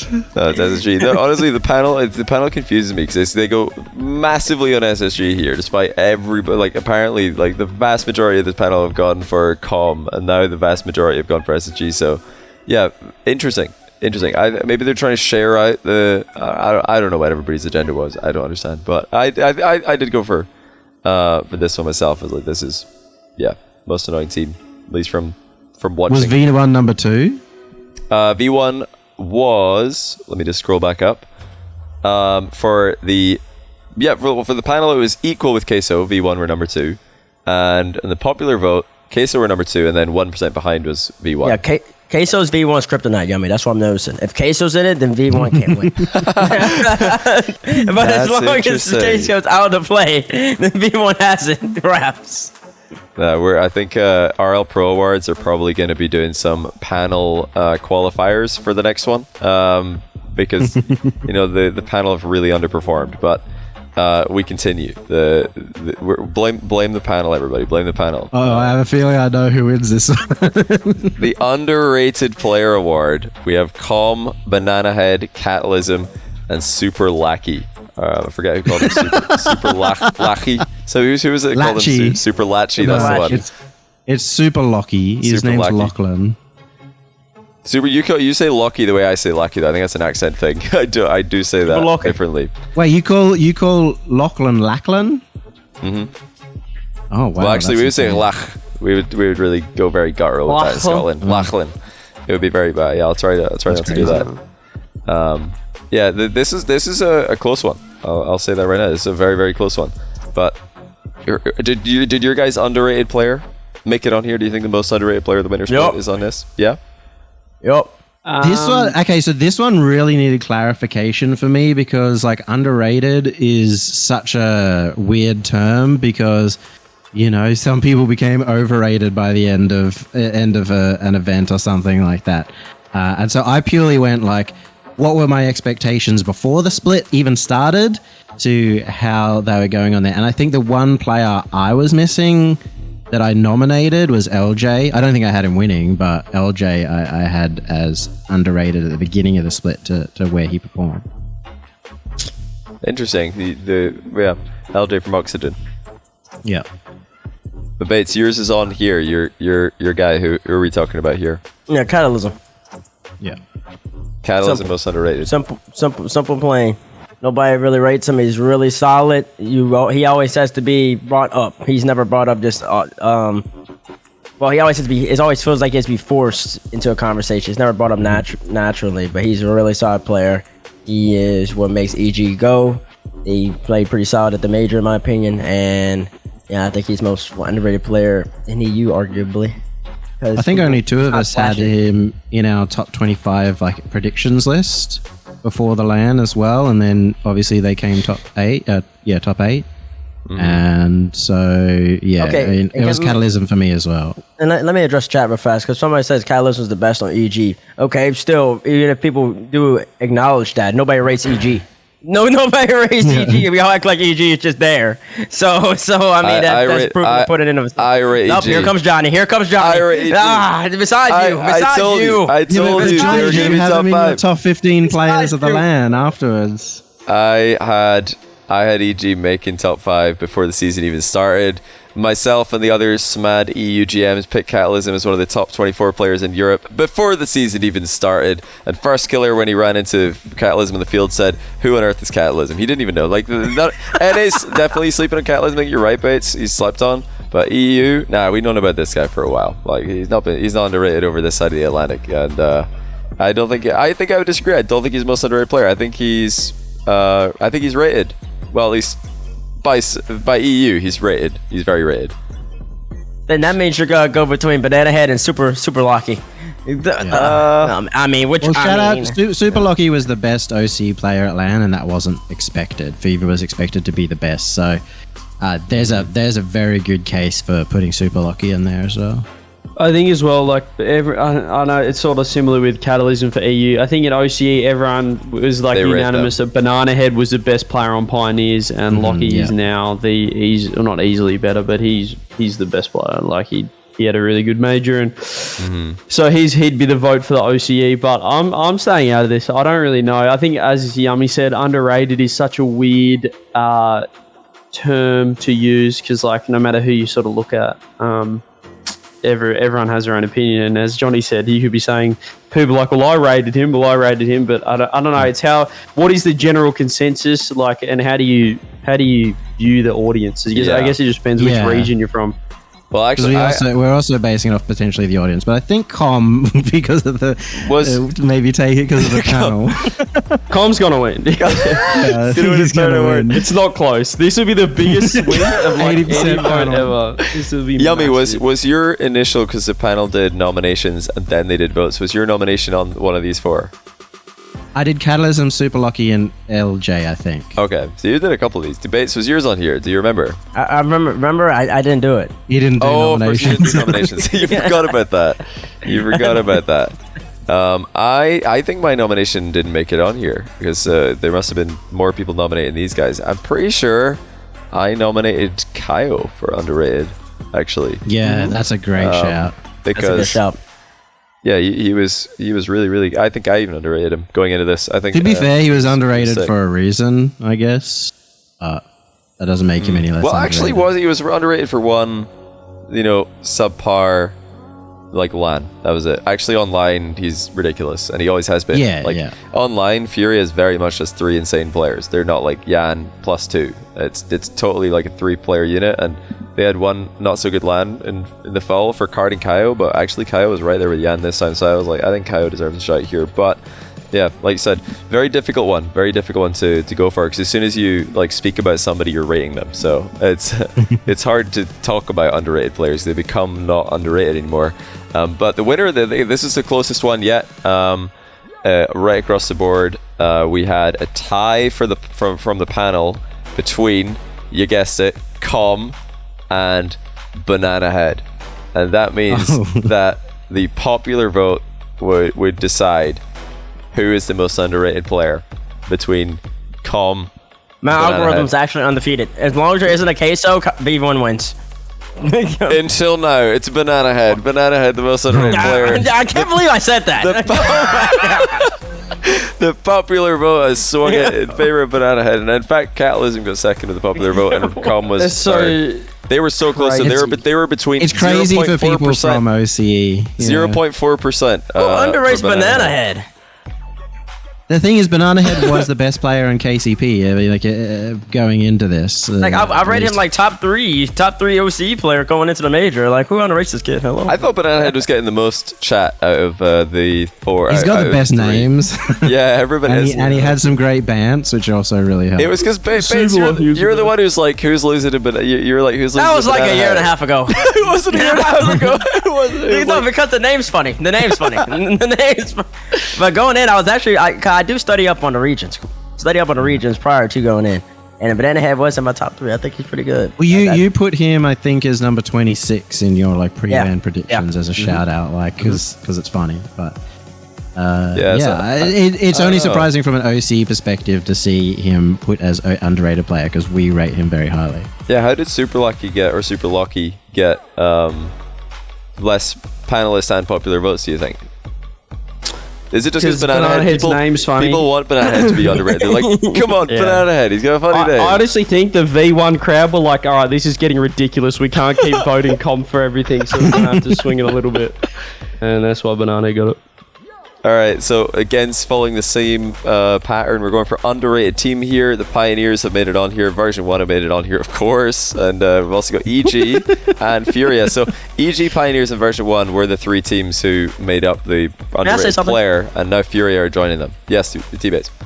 Furia gets eliminated from this. You know why? Because CJ went in before the season started and he said Furia's going to win a world championship. So if Furia wins this, if Furia wins this is nonsense because CJ in front of 40,000 people in FT said that Furia's going to win the world championship. That's all I wanted to say. Everyone laughed at him. Honestly, Fury can't win this. I agree with you but if you're basing it on how they went in the split and then went to the major, you could say that going into the major, they're going to win that award because no one expected them to do as well. Well, apart from I think Johnny, you might have because you always predicted him to. Oh, don't forget about Torby and Jack. Torby and Corelli will let you know. I put Furia 7th, 8th in my predictions, and they got one better. However, everyone was like, wow, Furia, they're like losing all their scrims compared to Sweden, compared to the first split. Everyone was like, Furia's going to win the whole thing. And then this one was like, wow, Furia's losing scrims, they're not going to do well. And then compared to that, they were probably underrated going into the major, but this is the whole split. And going into this split, you have to think that Furia were a very highly touted team.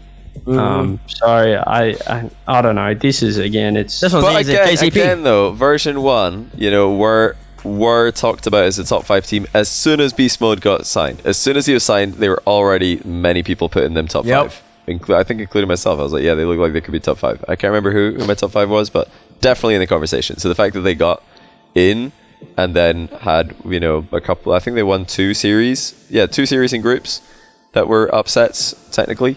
I don't know. They like the FaZe series was the one that I was like, that's surprising to me. But everything else I think was exactly as expected. I actually had them beating Queso and then losing in playoffs, which is what they did. They lost in uppers, lost in lowers.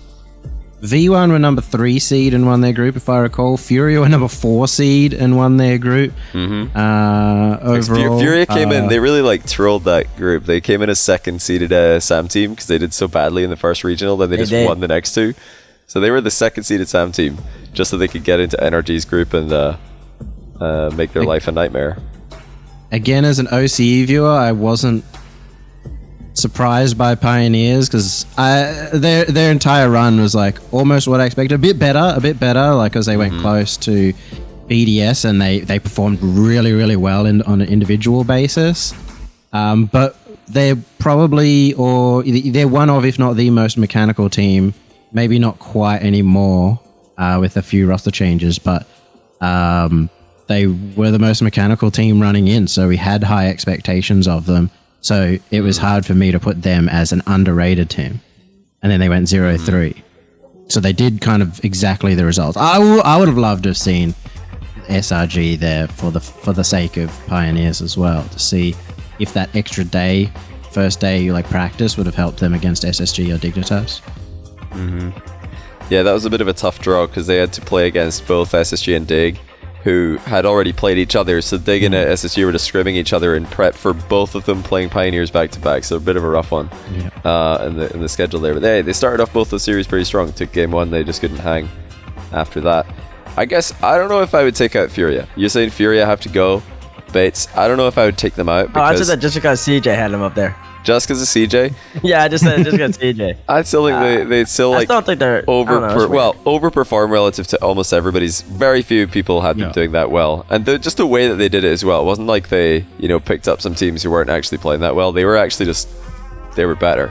They're actually just better. They were showing up and beating people on their terms. So that was it. I guess for me is what's more impressive, that or Pioneers making the LAN from OCE.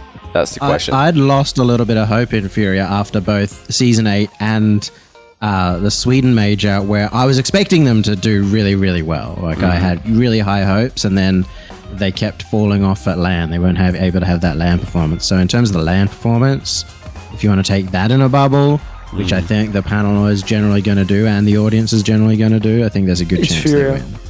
Why is it Furia, CJ? Well, as I said, they probably shouldn't because I think going into the split, because obviously it is the Winter Split Awards. Although they didn't go well in Sweden, I feel like everyone was like, all right, they had the warm up though, they're going to dominate. And then they didn't do as well. They went second seed in Sam. Everyone's like, oh, they're losing streams, they're not going to do well. And then they ended up popping off. So I think if you're purely looking at the major, they did go in underrated in the major based on how they went into it. However, going into the split, I think that was still touted as a team that could take down anyone in the world. But it's recency bias. So. Who's your underrated pick then, CJ? Underrated team. I would say going into the split, I'd say V1. I know everyone touted beast mode as like, What? I still think that... going into the split. Yeah, going into the split. I just think the way that they finished off, the way they performed in the major, even like how they went in the split then going into the major, I think I still was like, I don't know how they're going to go with the land sort of stuff. They still were great. I hate giving V1 more awards, but I'll probably put V1. I think EG win because I think we still haven't talked about them, so they're clearly just the most underrated team. Literally don't win. They're meant to win, but KCP might take it based on the fact that Banana Head got the previous award. So. I like KC. Just for the fact that if you don't live in OCE, who was picking a team outside of Renegades and us are bad now to make it back to the major. I don't think many people were at all. So KCP in the slide, and then after they made it, people were immediately writing them up as well. If you weren't from OCE, like, oh man, this is a team that just can't do anything, and then they almost beat BDS. So I mean, if that's not definition underrated, I don't know what is. But I don't know. People are weird with this voting. I can't trust anybody. Yeah, what about Secret as well? Because they went to Game 5 against G2, and I think nobody was really rating Secret. They weren't. I'd Secret would be a good shout on here. Everybody had Furia above Secret. Like Furia was 2 seed, but people were saying Furia was better than Secret. Yeah. And that's why Furia are the winners of the Underrated Team Award, because out of all the teams that have been talked about, Furia have done it. Teammates tried to remove them at the very beginning, and CJ said they're going to win the World Championship, but the popular vote, more than half of the popular vote have gone for them. The panel did go V1, in fact, by over 10%. So the panel were very much saying V1, most underrated team. The panel, I'm starting to believe the panel doesn't know Rocket League, bro. Beastmo is a top 5 NA player. Everybody do this. What is to be underrated about that? What is to be underrated? Do you think a top 5 player doesn't work? Like, I don't know. If people are going to be calling for the panel votes to be made public, it's going to be the drama, the potential drama is just it is just so enticing to me. I love it. I love to think about it. But yeah, speaking of other things that the public just have to completely. Wait, who was number 2 for that one? Number 2. Hold on. So yeah, well, panel gave it V1, then Furia, followed by Pioneers, and the public went Furia V1. And then actually EG and Pioneers last. So the public think Pioneers are sick. Super rated, actually. Okay. Now on to one that is always very interesting. I love hearing public's opinions on this topic, because obviously as a viewer, you know everything that is going on behind the scenes with teams, and you know everything that a coach is saying, and whether or not that is a wise thing to say. That is, of course, I'm talking about the Crew Chief Award to the coach, the coach of the split. Sathu. Why Sathu? Because he won. Lol. He won. That's all. He won, and also because you have people like Dazarin out there saying that atomic move wasn't going to work, and they have many people saying atomic was useless because it is fall major. Who said that though? I remember I heard about this transfer. A lot of people were calling downgrades and all this nonsense and saying that Drees was the better fit and that fall major atomic was the true atomic. Why'd they even go for him? Sathu did a job. He got it done. He made G2, brought him back. First land win in about 19 years. Almost as old as me. Sathu easy. Yeah, this sounds like impossible because you just don't know what a coach has done, right? Like whether they were completely like the difference maker or something like that. Shout out, I guess, to Chrome, because I think SSG had a lot of difficulties coming 9th to 12th in the last split, and they played the LAN really, really well. So obviously like a significant improvement there. And the thing is, I know a little bit about what Chrome did behind the scenes, a lot of work between the end of split and the major, so could be him. But we all know that the panel is like Fireburner. Yep. You're missing a key fact, and that's Fireburner is in fact the coach of V1. You can see it by his jersey there, so we already know what's going to happen here. And that, of course, leaves Nick from Team Queso. Well, actually, no longer from Team Queso because they've not chosen to sign him again. I'm not sure what the situation was with that one, but yeah. Oh God, let's leave that on the floor. I think there was some really juicy Twitter drama for sure, which I did enjoy. I love some Twitter drama, but this is always an interesting one. I don't even think I know who the best. I definitely don't know who the best coach was, and that's I think I always feel like this might be talking nonsense, but I always feel like the best coach is probably someone who's not the one who's doing the most in the public. The best coach surely has to like work behind the scenes, keep everything a secret. Surely, how can you be the best coach if you're publicizing everything, and putting everything out there? Oh, that's my opinion. I always felt like the coach, because a lot of coaches just get randomly accused by people in the Rocket League community of not doing anything. It's like, well, actually, everything that they do with that team is behind the scenes. So how would you know? I don't know. I don't know enough about this one to really give a good vote, but I did go for Sathu because they won. That's Sathu. This should be a unanimous landslide. But yeah, of course, you think that Bates, you're a firm believer in to be the MVP, you need to win. So Sathu is the only person who won the split. Therefore, he can. No one can compete with him. No. Okay, if V1, say for example, if V1. No, if V lost? If V1 had gotten like third at the major, and then like they were always like top 3 in regionals, I think that's a good shout. I think Chrome picking up Daniel. If they had more performances like the first regional and the second and third, I think that's another great shout. So I think all those. So what you're saying is you can in fact be the most valuable coach without winning. You could be the most valuable player without winning. I've never heard you say that though until today. Because the most valuable player for the major was the finals MVP. The final. Okay, yeah. Top say for finals MVP, you have to win. But for most valuable player, like if you're talking about most valuable player overall for the whole entire major, sure, you can go Rise. I don't care. I don't care. Do you know what it was? Everybody flipped. Everybody was like really against that take of mine that I said, you can be the MVP even if you lose, until they applied it to themselves and they thought, wait, I've been the best team in all of my ranked losses. I've been the best player rather in all of my ranked losses. I've been the best player in the whole lobby and we're still losing. It's all my teammates' fault. So therefore, of course you could be the MVP if you lose. I do it every day. So when you tell Rocket League fans that, they're just like, of course. I mean, duh. But okay, the public have spoken and the panel have agreed. This is another unanimous vote, and it does go to Sathu, and I can't say I'm surprised. Well deserved. What do we really know? I feel like the coaches, the coaches are the only people. Maybe who can vote for this, CJ? Who knows? Who knows who the best coaches are? Even the coaches are hard, but yeah. I feel like I'm probably the only one qualified to vote on this for the whole world. So I think Sathu deserves it. It's so hard to say. Who knows what the coaches are doing? Who really knows? Who has an idea? So it's hard to say. Exactly. Coaches don't even know what other coaches do. So it's a bit like the other awards we've had. Like, who's the most annoying player to play on the pitch? And we've got like thousands of fans voting that have never played the player on the pitch. So it's hard to say. But at least with players, you can see what they're doing. With coaches, you can't even see or hear what they're doing. Nothing. You got to make it as objective as possible. Who's winning? Yeah. What about your coach, Coach LBP? Where does he lie? Oh. Anyway, so let's go to the next award, ladies and gentlemen. I guess he's just going to continue playing in diamond lobbies. Yeah. Oh no, we've reached the problem. Oh, okay, T-Bates is not going to like this one. Is this the storyteller one? The storyteller award. The robbery.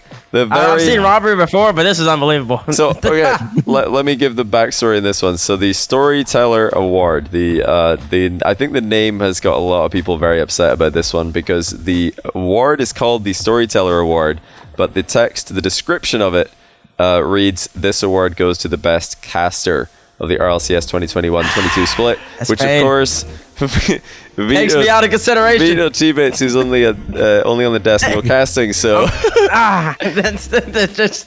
I wanna take be- out greatness. I want to be You the couldn't first put one to greatness say. up there to be I want to be the first one to say that there definitely. I think next time there should be an analyst award as well. I do. I think there should be a desk talent award alongside. If there's a caster one, there should be a desk one. There should be. And then I think we should all collude that we make an analyst award but don't nominate T-Bates. You're making one of them. He doesn't even get nominated. There's like 4 analysts or 5 analysts, and then 4 get nominated. That would be great. But I think there should be a desk one as well. But there wasn't. There was only a caster one, and myself, James Bell, Jorby, and Stumpy were nominated. And no chat, I did not vote for myself. So stop it. I Well, hope you but- come second. But anybody like see the cheeky bias? He started with his own self, you know. He's like myself, and then James Bond, Stumpy, and Jorby. I was literally reading it as I saw it, but yes, that is fair enough. Fair, but yeah, the votes are in. But you guys feel free. Don't hold back. Please. I'll go first. I obviously think everybody on here is spectacular. So I think this is tough. That's why I think if they just did overall talent one, I think you could. I don't know. I hate pitting. Who would you remove, I Bates? Who would you remove to put yourself in as a nomination? oh shit! Why are you putting me in? Okay, fine. It's whatever. You put me into this position. Wow. Okay. I don't know if I want to answer that question. You could be strategical with it. You could either remove your biggest threat, or you could just remove the person you think is actually just not the top Okay. three. Yeah. So I won't describe it, but I would remove. I would remove James Bond just because NOG didn't do that great, and the amount he gasses NOG is unbelievable. so that's why I removed, because clearly his story didn't align because NOG forwarded. With that being said, I think I went Stumpy. I went Stumpy based off of that video, that crowds video. This is a caster award, though, I so went it's Stumpy as well. I did. But I definitely took that into account, though. I took outside things outside of casting. So you actually used You went true storytelling. content for the caster award. I like it. But I felt like caster was way too specific. I don't know if caster is good for storyteller. That's like you best were really caster. really mad that you were not eligible. So you just used different No, criteria. I would call it best play-by-play and best color. Because, I mean, I don't know, storyteller. I don't know. Some people would say y'all are making the story. So I mean, I guess I don't know, that's based on interpretation. But I added. It's hard for me to distinguish. I added Stumpy. I voted Stumpy because of that video. I did that video set up the crowd. I also I guarantee if we did a play-by-play and a color award, then all the play-by-plays would also be voted for the color, and there'd be colors in the play-by, like, because people just don't know as well unless you're a caster. there's sometimes people doing both as well, so they might be too confusing. But Is this the only talent award? this is the only one. The only one. Yeah, so from my perspective then, because no one really cares about the specificity of the ruling, I'd take it as an overall thing. So my vote would go purely because I'd go Stumpy, just because he was in enemy territory. Obviously you were as well, Johnny, but he really fought like to the death. No, on the desk we're as well unanimous. for Stumpy, Yeah. So I went I'd go Stumpy as Stumpy well. because he did the casting, but he also, he's obviously it was just you and Stumpy that were on the desk as well. I think that. So No, let me tell you. Battle.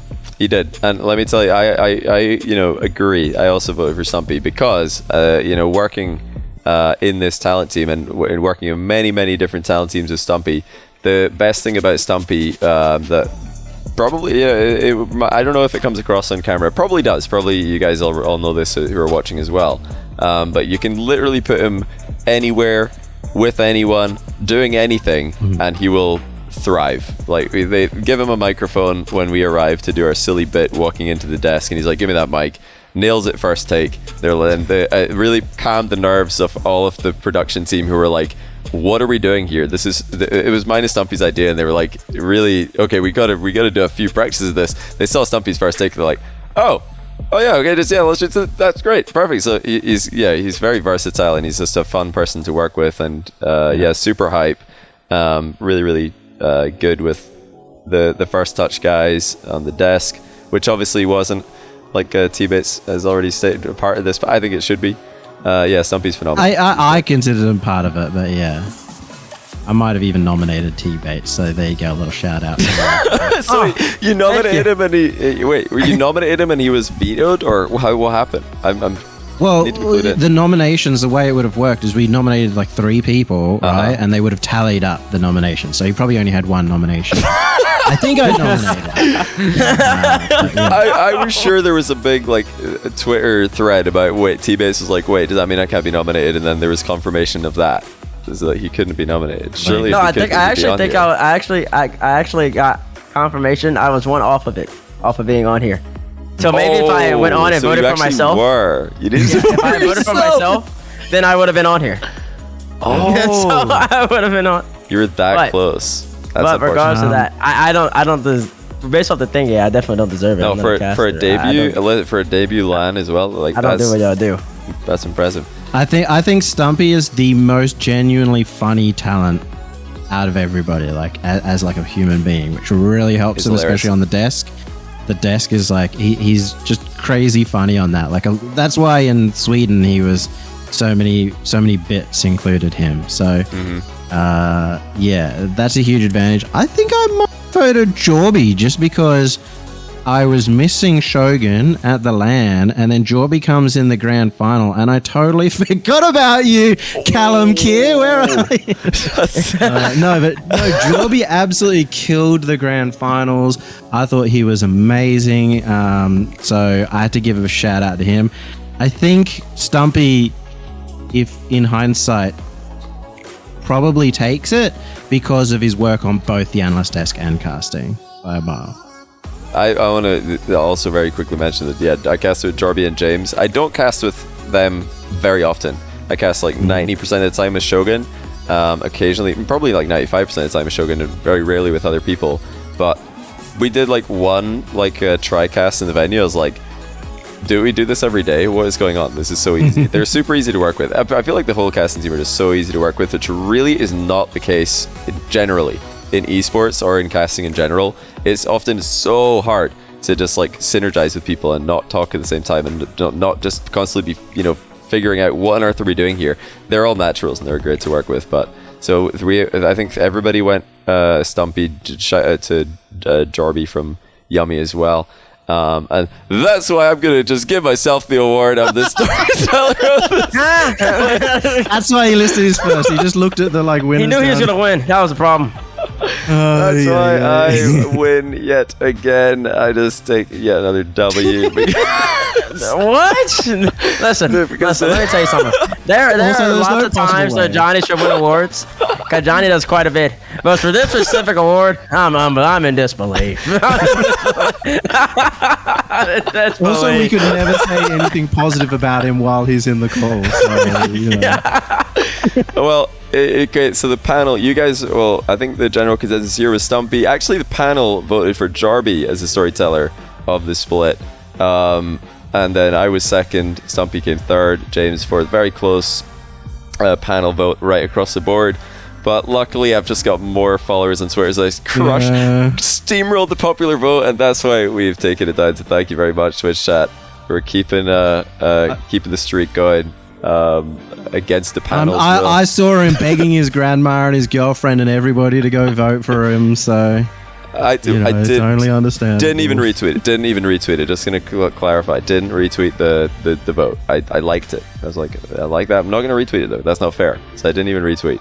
Don't even have to retweet because so many impressions. So no, obviously. Listen, I rate Johnny as top 3 caster in the world in Rocket League at the moment. But I just felt for the winter split, that's very fair. There were some huge performances from both Jorby and Stumpy, I think. Mate, it's fair to give Johnny Boy day 1 and 2. Oh well, first of all, I wasn't even there day 1. I was on a plane, so Stumpy were flying over, and then day 2 and 3, I was so jet lagged. I was like, where am I? I actually had to sit down halfway through casting. I think it was an NRG endpoint game because I was like, I'm feeling so dizzy because I'm so jet lagged and tired. But then, yeah, the crowd on the last 2 days made it pretty free to just farm energy. The adrenaline kept everybody awake.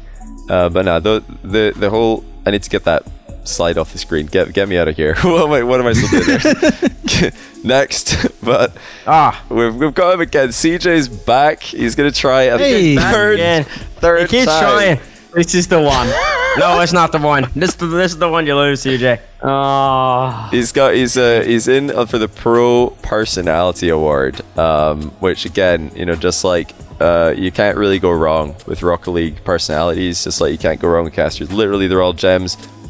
These guys as well. You got Seiko, Joyo, Arsenal, CJ, another stacked lineup for the Pro Personality, which is exactly as it reads: best player personality of the 21-22 winners split.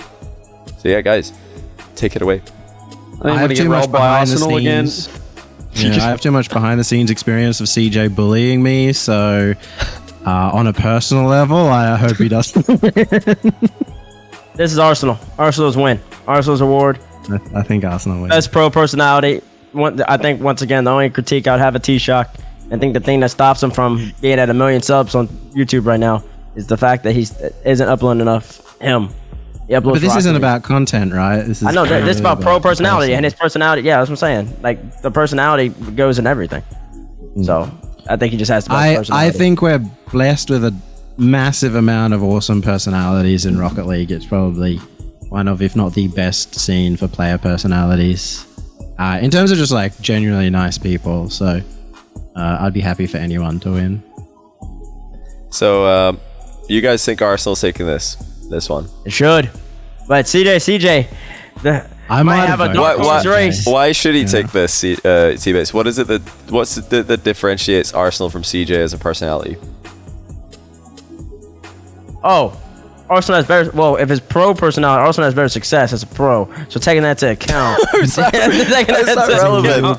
That's not relevant. But in all seriousness, I do believe that T-Shock has a very, I don't know. CJ obviously has his own personality because he's on the stream all the time and he's on the talent desk. He's very versatile, arguably one of the most versatile people in our esports team, if not the most versatile. But we're not talking about versatility, we're talking about personality, and it's just Arsenal just brings a different perspective, a different vibe, different way of flowing. Whether he's on the stream, on his YouTube, screaming, talking, even being a good sport, he does it all. So I think it's just there. And CJ would be number 2 in my opinion for that. So, but it's mainly, you think it's mainly the lack of success that's holding him back? Personality trait. Would CJ win if he ever streamed, even though he used to? Also, CJ doesn't even like stream or anything like that. Yeah. So I only see you on Twitter every once in a while. Only Twitter at majors. You tweet out your room tours, and other than that, you're off the scene from us. Yeah, but how good are the room tours, huh? Yeah, that's what I'm saying. They do pop off. So, nah, look, I don't know. We'll go to the results. Let's have a look. Okay, we'll go to the results. But man, 3 nominations. I mean, this is getting painful, CJ. I don't know how to tell you. Oh no! Once again. No, I'm just joking. This time you've done it, CJ. The Pro Personality Award. He's done it. And in fact, he does it in panelists and popular vote. Unlike myself, he's unified the panel, pleased the panel. Something I couldn't do. So well done, CJ. You've dominated more than half of the panel vote and more than half of the popular vote. Acceptance speech, please. I'm so happy to win the entertainment of the year. Oh no, sorry. Pro personality. Well, sorry. I really thought I was going to win that one, but let's move on. Just like thank everyone involved for creating me. Thanks, Mum and Dad, for birthing me with a good personality. And I can't wait to deliver more personality to everyone in the future events. This has been my dream, to win the personality award. Obviously, a lot of people try and win events. I try and not. I try and lose so I can go on the desk. So thank you very much. Really good. And we'll be back not next the waterworks. Where's the trophy? I'd love to see a trophy. That'd be great. But great to finally win one. You did it, CJ, on the very prestigious list. And you didn't. The only thing I guess is that neither of us had to beat a V1 player or to do it, so it is a little less impressive, but still very, very impressive. Congratulations to you. Okay, on to the Salt Miner of the Split Award. How many more awards we got? We have got another 7. 7. 7. He wanted it to be done in 2 hours. Yeah, well, you guys just Yeah. Can we go a little bit faster? T-Bits, if you have to go to the store, you should tune in to Discord on your phone or something. Don't miss the store, please. Please don't miss the store. I got like another 10-15. Then I got run real fast. If you've got to go, you just go. We'll be back. We'll be here when you're back. It's fine. Don't worry about it. Okay, I'll be back then. Do it. All right, T-Base. Run. Don't want this guy to miss the closing of the store, because he did ask how long it's going to take. I estimated 2 hours, but this actually took. There's way more discussion here than I thought, which I always underestimate. But the Salt Miner Award goes to the player who had the best trash talk of the 2021-22 split. That's the small print on this one. We've got Arsenal, Calm, Daniel, and Rettles, and I've got to first of all bring up, what did Daniel do? What trash talk did Daniel? He was on SSG. What trash talk did Daniel? I must have missed that one myself. Was there something? I feel like Daniel's trash talk is like him saying he carries his team on Twitter and stuff. But that's true. I think it's more him saying his team's bad, whereas obviously the other three are more I think it's an interesting one, really, because I feel like obviously the V1 crowd are coming in full swing with the recency bias major. Com set the tone, and I think he could be a deserved winner of the trash talk. But then obviously Arsenal's probably I don't want to say the original, but he loves a bit of smack talk towards the other team. But you've got Reddles, who's got the Twitter trash talk. So I mean, this could go anywhere. He did tone it down. Rettles toned it down a little bit for this split, because I think he realized that it was backfiring a bit too much. So I think this split he was a bit more quiet. I'd say it's between Arsenal and Com for that reason. But yeah, I think historically Rettles the guy for this. But this is the split. Chat's pointing out Bates translates for Daniel, which is not. That's T-Bates trash talking, not Daniel. Yeah, it's not even Daniel. T-Bates in here. Yeah, I'm so right. I guess the reason Daniel might be on here is, again, you mentioned because of that, but it also could just be because everybody nominated the same 3 people: Arsenal, Com, Rettles. So to get the 4th nomination might have not needed too many nominations. Because Daniel got no panel votes and 3% of the popular vote. T-Bates translates doing some work, and I think his tweets. I forgot about that. Those tweets are great. They have to persuade him to do that. A lot of the time, he'll be like, "No, I can't tweet this." They're like, "Yes." The Arsenal and Rettles are like trash talking themselves through Daniel's Twitter, which is the next level. But okay, realistic. Who do you think's taking this? You do. Out of this panel? I don't know. For me, like as a viewer of the LAN, I think Com started it all. So I think, I think he'll take it because he's V1. But I think Com started it all, and that might be the edge. But I think Arsenal overall has the better trash talk, or the more was going for it more. But that might also be because they went further in the LAN as well. I think Arsenal is I don't say he's the pioneer of trash talk, but he certainly brings that hype element. However, Com like changed the whole major, and I think that everyone's going to vote Com. I'm not saying he's not deserving, but it is a recency sort of thing. He really said he might have changed like the future of Rocket League lands, in terms of it's like no more Mr. Nice Guy sort of stuff. It's a bit more like a Call of Duty land, so I'll go Com. Yeah, Rettles was the OG, but not for the winter split. Yeah, not winter split, which I think the popular vote may have forgotten about, because they did in fact give Rettles 2nd place in that, but unanimous winner was Com. And like you guys said, he did really change the tone of the event right from the get-go. I'm very curious. Have SSG said anything about that? Have they said that they weren't really planning to be that loud until they saw Com, and they're like, actually, yeah, let's just do that. That was actually kind of funny to watch. That looked like it was working as well. Anyone in chat know? Have they spoken out about that? I'm very curious. But that also means that Com he's a 3-time. He's taken home the most annoying player to play against, the best trash talk of the split, and the demolitions expert. So he's I think the winningest player. It's a really good job, comp. For version 1 dominating, but that wasn't just the panel, that was popular vote as well, more than half. All right, calculator award, and this I have to read because the calculator doesn't really explain what is going on here. This award goes to the smartest player, the 2021-22 winner split. So who's the smartest player out of Atomic, Garrett, JNaps, and Rise? I mean, Atomic's here, and we were just talking about the fact that both myself and Johnny were like, why is he up for that ball? That's not going to work. That's dumb. It wasn't a smart play, but it was a very good play in the end. Is it so dumb that it's smart? Is it if dumb? That was the case, it's dumb enough to work. And I'm actually not even joking here, because see, a lot of the time when I'm like either watching, back when I was doing 1v1 replay reviews back in the day, some players I'd watch were trying to be too smart. They try and make the smart decision every time, and they're never just dumb, like bum rushing the ball like an idiot. Yeah. Because it's so dumb that it works. If you do it every now and then, it works.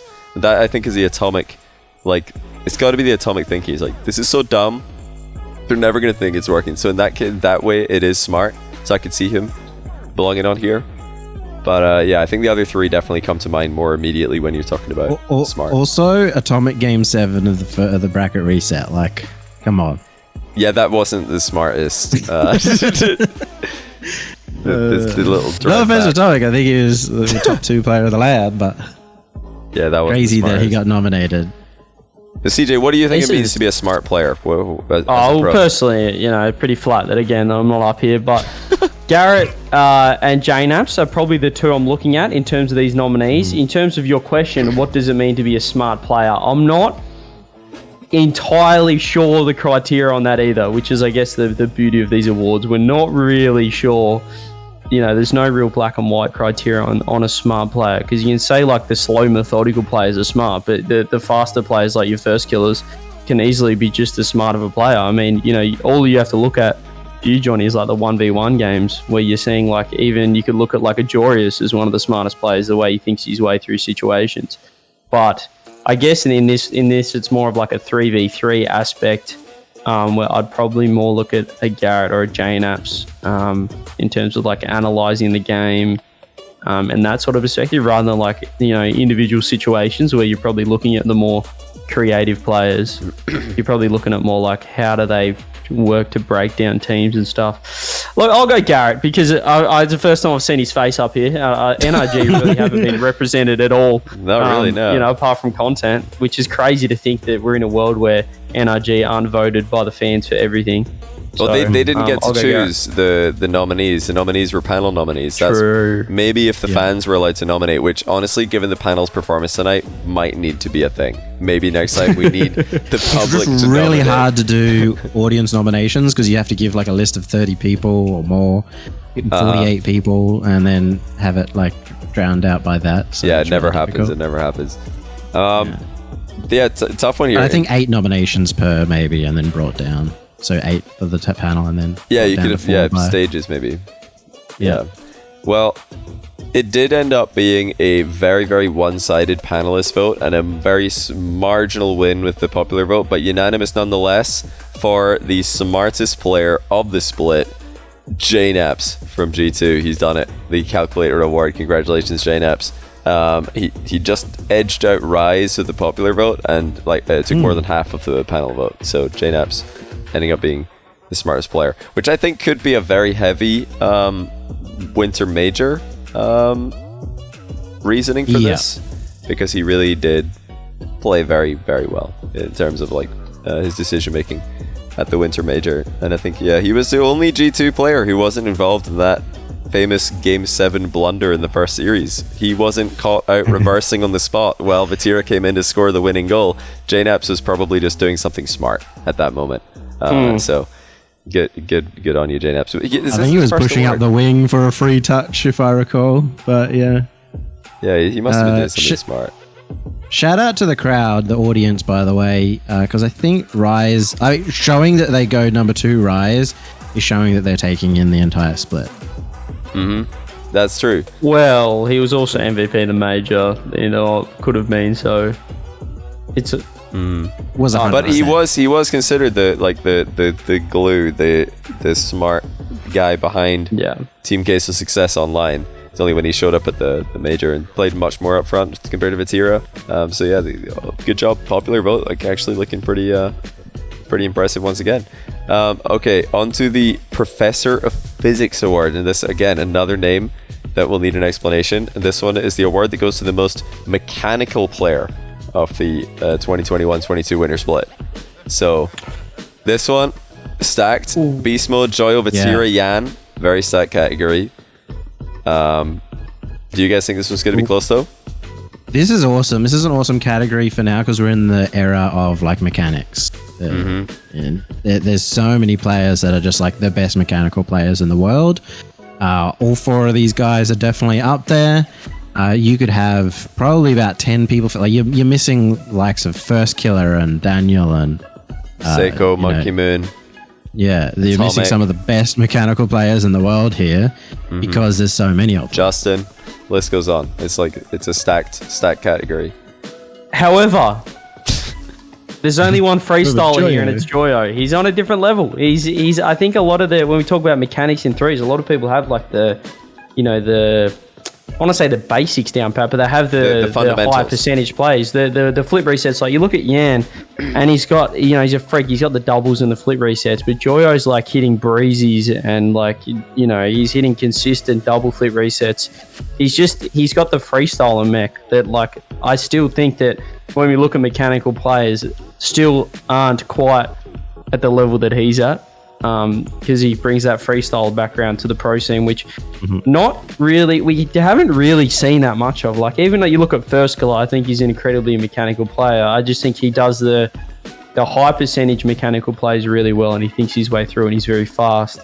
But Joyo he's just freestyling. I don't think any other guy is like doing what he's doing. You pointed this out. I think Beast Mode and Yanks were like the most consistently high performing, but that's like not mechanical. Vatira, I think, would have won this, but at LAN, he was much more of a third man type role. He kind of let Joyo and Rise have a lot more of the spotlight, so he's probably not going to take it for that. So it has to be Joyo for me as well. But for this whole split again, Vatira online for the regionals, he was right there with Joyo for a lot of the time. Although I think still Joyo was doing what CJ mentioned, the freestyling stuff a lot more. But yeah, this one's, I think it's a stat category, but I would agree. I think Joyo is just on a level of his own. He's doing it different. You got First Killer who's like brute force fundamentals, and Joyo's just making it up as he goes along. You put him in any position, he's like, yep, I've got something for this. It's fine. And he did. He took the panel vote and the popular vote. No surprise. Joyo, also 3-time winner. So just like Com, the Joyo has taken down Fashion League, the Free Spirit Award, the most unique playstyle, and the most mechanical. So if there's a correlation there, it's that having the most unique playstyle is the best way to be mechanical. I think it's probably all about the looks. Yeah, the mechanics, the car, and the free spirit. Like and the hair. Yeah, and the hair. the hair. He's got it all. He really does have it all. But I think it makes sense that the guy who improvises and freestyles a lot is like the next level mechanically. Another comparison of this that I've seen recently is Jarius and Daniel, because they're guys who have had a ton of success in 1v1. But when I watch Daniel play, he looks like the guy who's practiced all of the moves he's doing a million times and he knows exactly how to do them. And then when I watch Jarius play, I see a guy who's just like when he jumps up in the air to do something, he doesn't even have a plan. He's just like, let's see what happens. And he's like, that's the next level, is not even being stuck to what you're planning. You're just improvising the best thing to do in the position, which is Joyo does that. Jarius does it in ones. Yeah, back in the day, Ixo used to do this a lot in ones. In fact, I was talking to Joyo recently. He said Ixo is actually one of his biggest inspirations for going pro. Well, at least basing a playstyle off. So that was really interesting to me to hear, because Ixo's not made that jump up yet in success, but definitely had a lot a lot of the similar kind of playstyle ideas back in the day, making it up, freestyling. Okay, so we've got some really cool ones at the end here. We've got new region player of the split, old guard player of the split, rising star of the split, and MVP of the split. And we've also got T-Bates back. I think he's putting his headphones in, so let's just go ahead. You can see this on the Discord. The new region player of the split, and it's the entirety of Furia and TRK, because of course, although Sandrock couldn't play at the LAN, they did have the online portion. But I was surprised that we didn't have OC representation. We have Banana Head and Super Lackey. I guess it's because they were on the underrated award, so they obviously can't be on this because I would be rating them. So yeah, I think also because TRK is literally one of the best in the world, and I think people, well, I mean, none of us had either of those guys in our top 15, so I think we would have all put TRK in the top 15 if he was at LAN, assumedly, depending on results. Definitely. I would have had him top 10 like pre-LAN predictions for sure. Did we not do pre-LAN predictions? For Yeah, we did. For TRK and Ahmad. Yeah, we did. Yeah. Oh yeah, I we had did. them We both up did. there. Yeah, we did. I had the You whole had team. Ahmad. on You'd there. have had it one. I had the whole team. You'd have had a number one, of course. I could never forget. Yeah, they were definitely up there. But the whole Furia lineup being on here actually could be warranted because they were all ridiculous, and online they are all ridiculous as well. But is there much of a debate here for the split as to who wins this? Well, I want to hear CJ. I want you to rank the Furia players best to worst, because I know you're a massive fan of cards. So I want to see where you put King them. Card, Kyle the Great One. Yeah, well look, And I think LAN X is Yan X New Zealand, NZ. LAN X is Lanks is clear the clear number one. I think based on how they've been going, I'll put Kyo second. I'll put Card third. Card's got some cool wall dashes, but I think in terms of this award, unfortunately for TRK, the not being in the major, just like it's not his fault, but like I can't put him above someone like LAN X, who absolutely popped off throughout the LAN, and obviously they performed really well. So I think you have to give it to Yanks. Shout out to Kyo, who had like an amazing LAN performance after I felt like always he struggled a little bit, and shout out to Card for actually kind of moving into an entirely new role that allowed that. I think Card was actually the catalyst towards this team being successful because they figured out how to make it work with him being a bit more chill. So he doesn't get the chance to show off his mechanics and flair as much anymore. True. Welcome back, T-Bates. Do you have a vote here, or do you have a pick here? Did you have I got Yan. Yeah, Yeah. I did. He solidified himself. I think. Cause you said he was like top 10 at the last major. I don't know about that. That was a little bit of stretch. But this one in particular, at this major, he was definitely top 10. Definitely top 10. Even I do believe that TRK and Ahmed would have been in that conversation as well, maybe in college. But Kyle was also close, but he's not top 10. He wasn't top 10 this major. But Yan. I actually have a correction to make as well. I think earlier on today I said that Com was the most dominant winner, but actually I was wrong. I just forgot that this one has an even more dominant winner, and it is the man himself, LanXNZ. He is the new region player of the split, and for people who are asking why is Sam a new region, they've been around for many seasons now.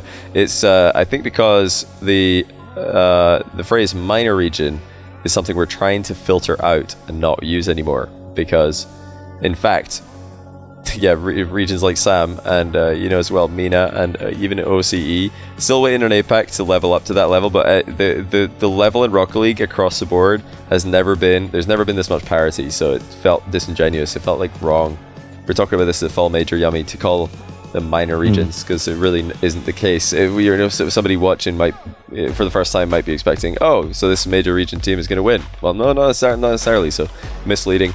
And that's what this means. I still call them minor region when I'm like on my own stream or anything like that, because it's just the population thing. None of it is like skill wise or anything like that. But I've avoided saying minor region on official RLCS broadcasts and major region because it makes it sound like RLCS as a whole think that this region's more important than another. You might as well just get rid of minor out of vocabulary when describing the regions. Well, now we're in a position where like there's very clear like region separation. So you have like NA and EU are currently at the top, and then Sam and Mina are currently there, and then you got OC, and then probably APAC and SSA at the same level too, and that's all going to wish and wash. So hopefully we get more separation. But for me, I refer to it a lot because I cheer on all of the minor or newer region teams as a whole. Like I'm super keen on all of them. I'm always like there for the underdogs as well. And you know, I hate NA and EU. Ah, God, so disgusting. I'm eating nerds, chat. Nerds, is that? Wait, are they the? Ah, yes, that's what I thought it was. Nerds, okay, we have those, but are they an American origin? They must be. I don't know. That's the first time I had them in like 10 years, and then they were just at the store, and it cost 70 cents, and I said, I thought you were gonna say $6. I was like, what? Okay. Oh, most definitely not $6. I was like, you got scammed. Yeah, I'm with Yummy. I definitely like to hype up the other regions other than EU and NA. I've always been doing that for years and years now, but this guy, I think I love bringing this up because I know it annoys T-Bates that when I put him in my top 25 players over a year ago, top 25 worldwide. You did. You were like, who is this guy? And yeah, you're like, what are you doing? Yet. He was. He actually was. No, you're doing that thing. You did the same thing you did for him with Jorius right now. Okay, you still have Jorius in like your top 2 somehow, some way, and he's not there. You're ranking up potential. What, right now? You gotta wait till they get there, Johnny. Right now, nah. No, right now I don't have Jorius. You had Jorius like. Did you have Jorius number 1 going to this major? No, I didn't. Oh no, it was Rotator. Vatira. Jorius was up there somewhere though. He was number 2. Yeah, because Jorius was probably the best player at the fall major, and this is the winter major. So I was like, oh well. I mean, if he was the best player at the fall major, he's best probably player at the fall major. He got bounced in the first round when it mattered. No, he was the best. I've gone over this many times. He was the best player on the pitch when Dignitas played Semper. He was better than any of the Semper players. Unfortunately for Jorius, the 2 worst players in the pitch were also his teammates. So he couldn't get the win.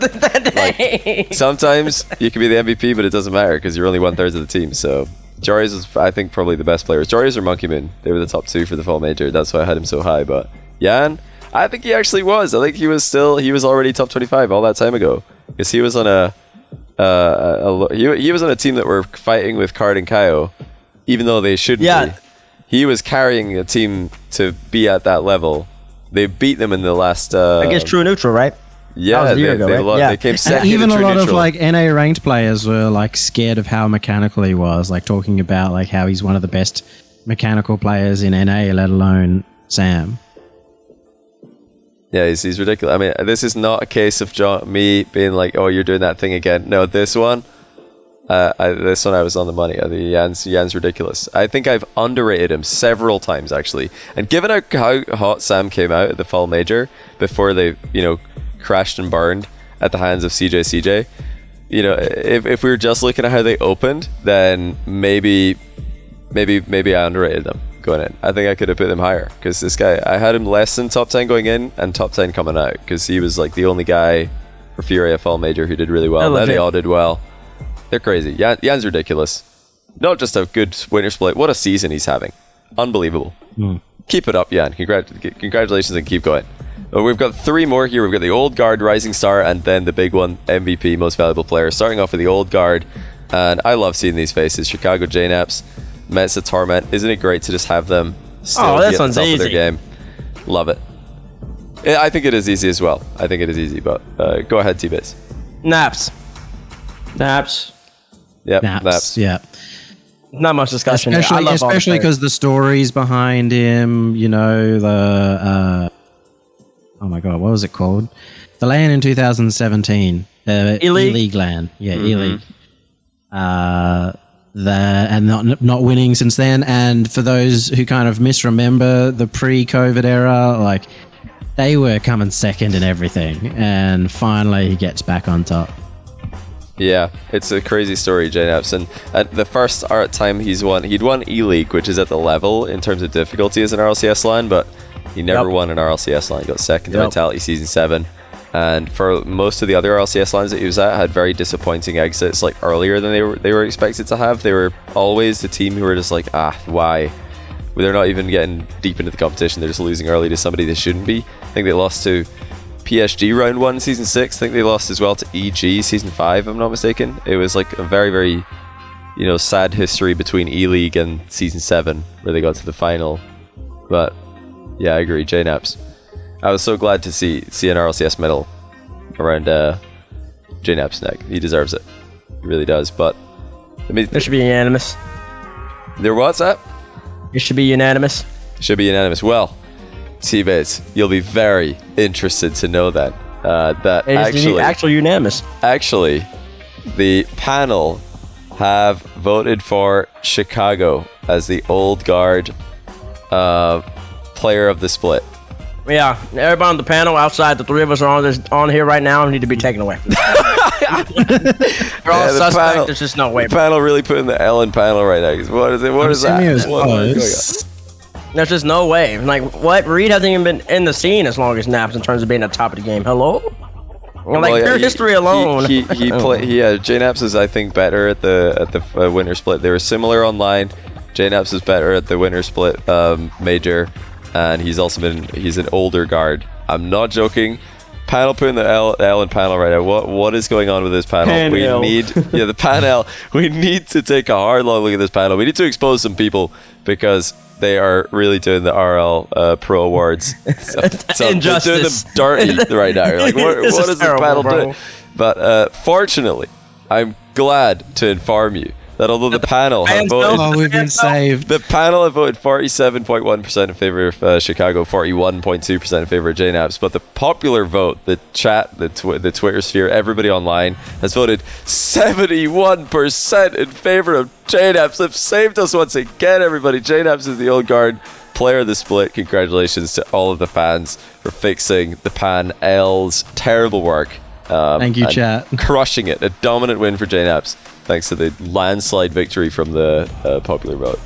Who are we to say that we need less impact from the popular vote? What did we know? Yeah, we actually need about 10%. Actually, no, make it 2. What did we know? The people know way more, bro. Because this should be a landslide victory. Honestly, even the fans should, off a pure just story alone and adversity. And then a lot of people like this has been talked about a lot. Now I was just thinking about retiring, bro. Mm-hmm. It's just you've been playing for that long. For example, I'm 23 now. I am in law school. I'm getting old. And E-League, I was 18, first semester of college at LSU, and I was writing my paper on the way to a playoff football game with my friends. It was like 3 hours up. That's how long ago he's won. Finishing my first ever final in college. And did you watch them win E-League? Yes, I did. I watched it in the car. Nice. Yeah. When I'm 18, so that's like that alone, bro. Like, that's been so long. It has. Yeah, never RLCS, but now finally. For them that must feel like winning an RLCS. I mean, it is literally winning an RLCS LAN. Although it's not Worlds, it's an RLCS LAN. E-League was the pinnacle, right? E-League was the same 8 teams as RLCS. Yeah, I know. RLCS was 10, yeah. E-League was 8. That was the peak of his career. This is, I think, the new peak. Yeah, this is a new peak. New peak. Long may it continue.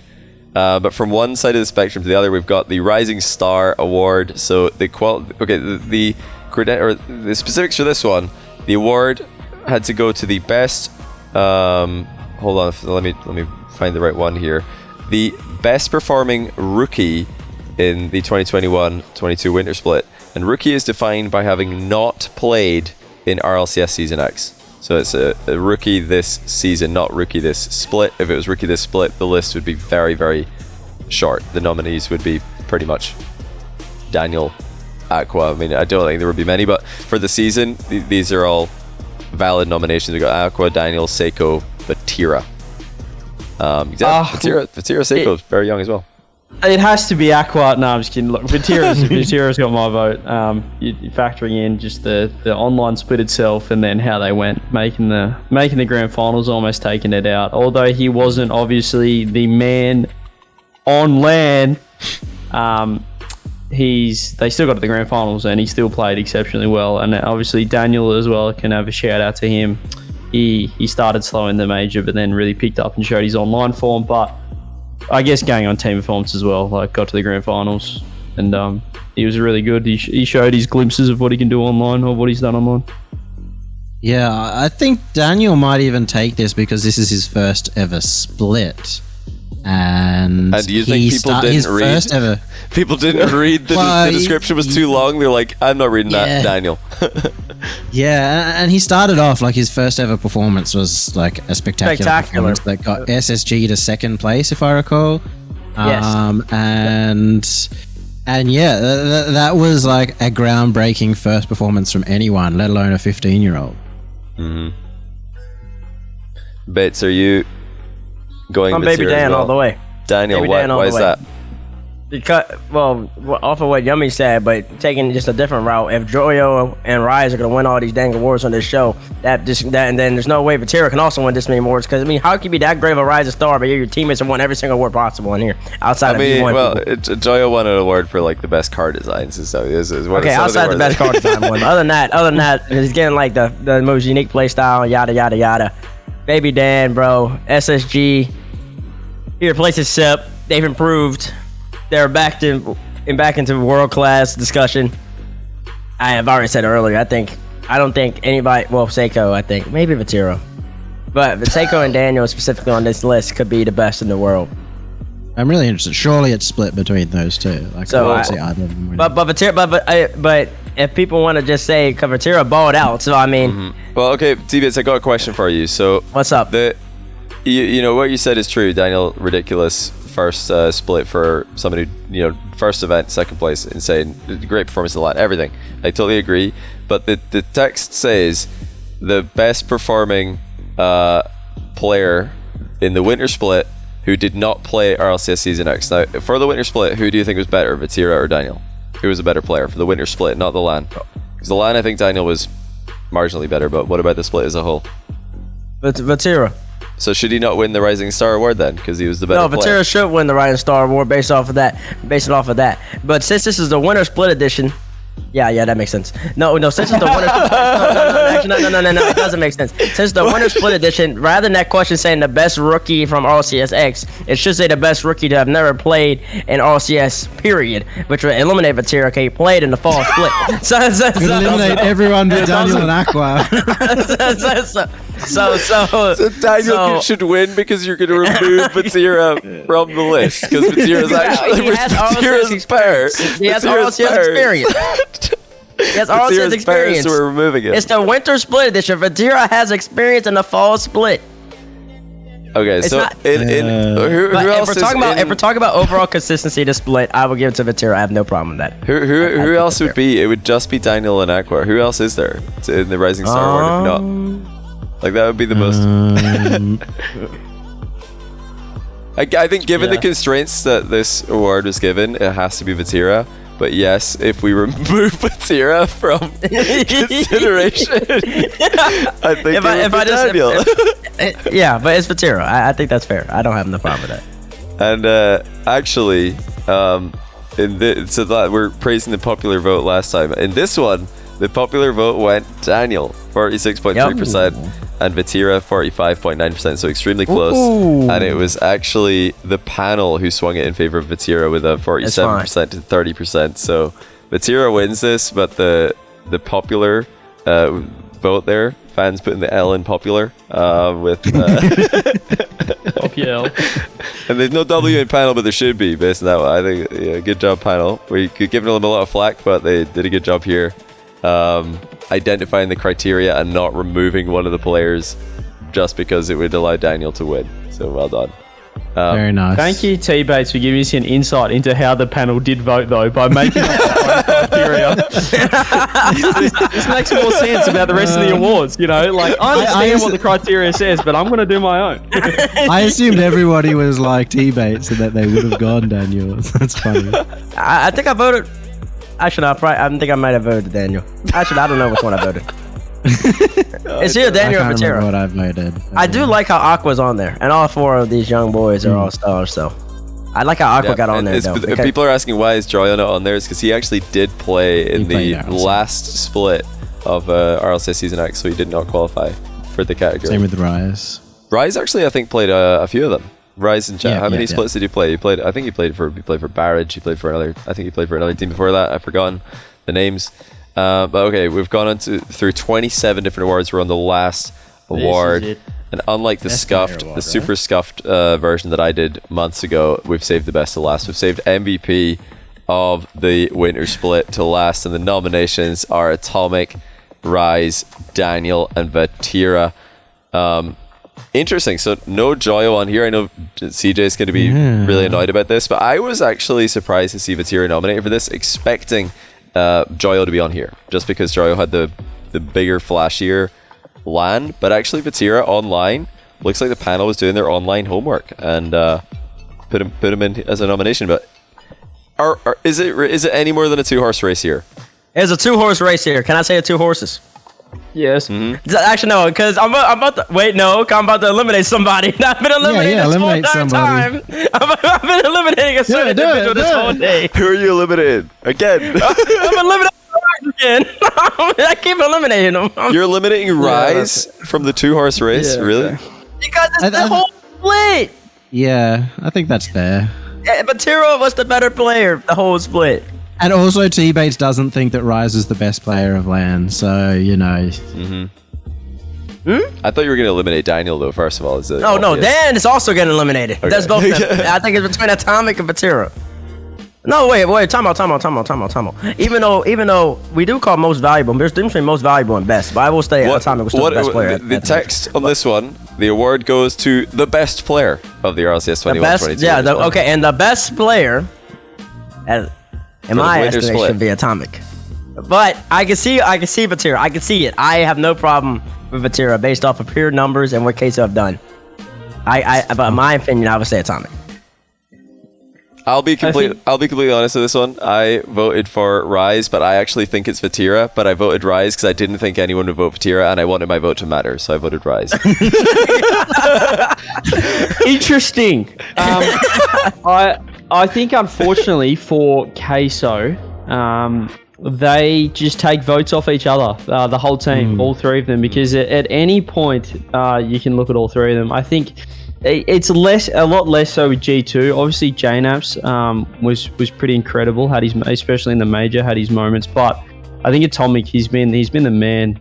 The man, the myth, the legend. He's been the man, and they won the major. So I mean, I think to just if it was just. Yeah, and a regional. But if there was a standout for Queso, it might make it a bit harder, even though they didn't win the major in terms of best player. But I just feel like I spoke about it in our post-player rankings. I said the top 4 players in the world are all of Queso and Atomic. So I'm just going to put Atomic because he just stands out above his teammates, more so than anyone on Queso. Yeah, I think your reasoning's good in why Atomic will win this, son.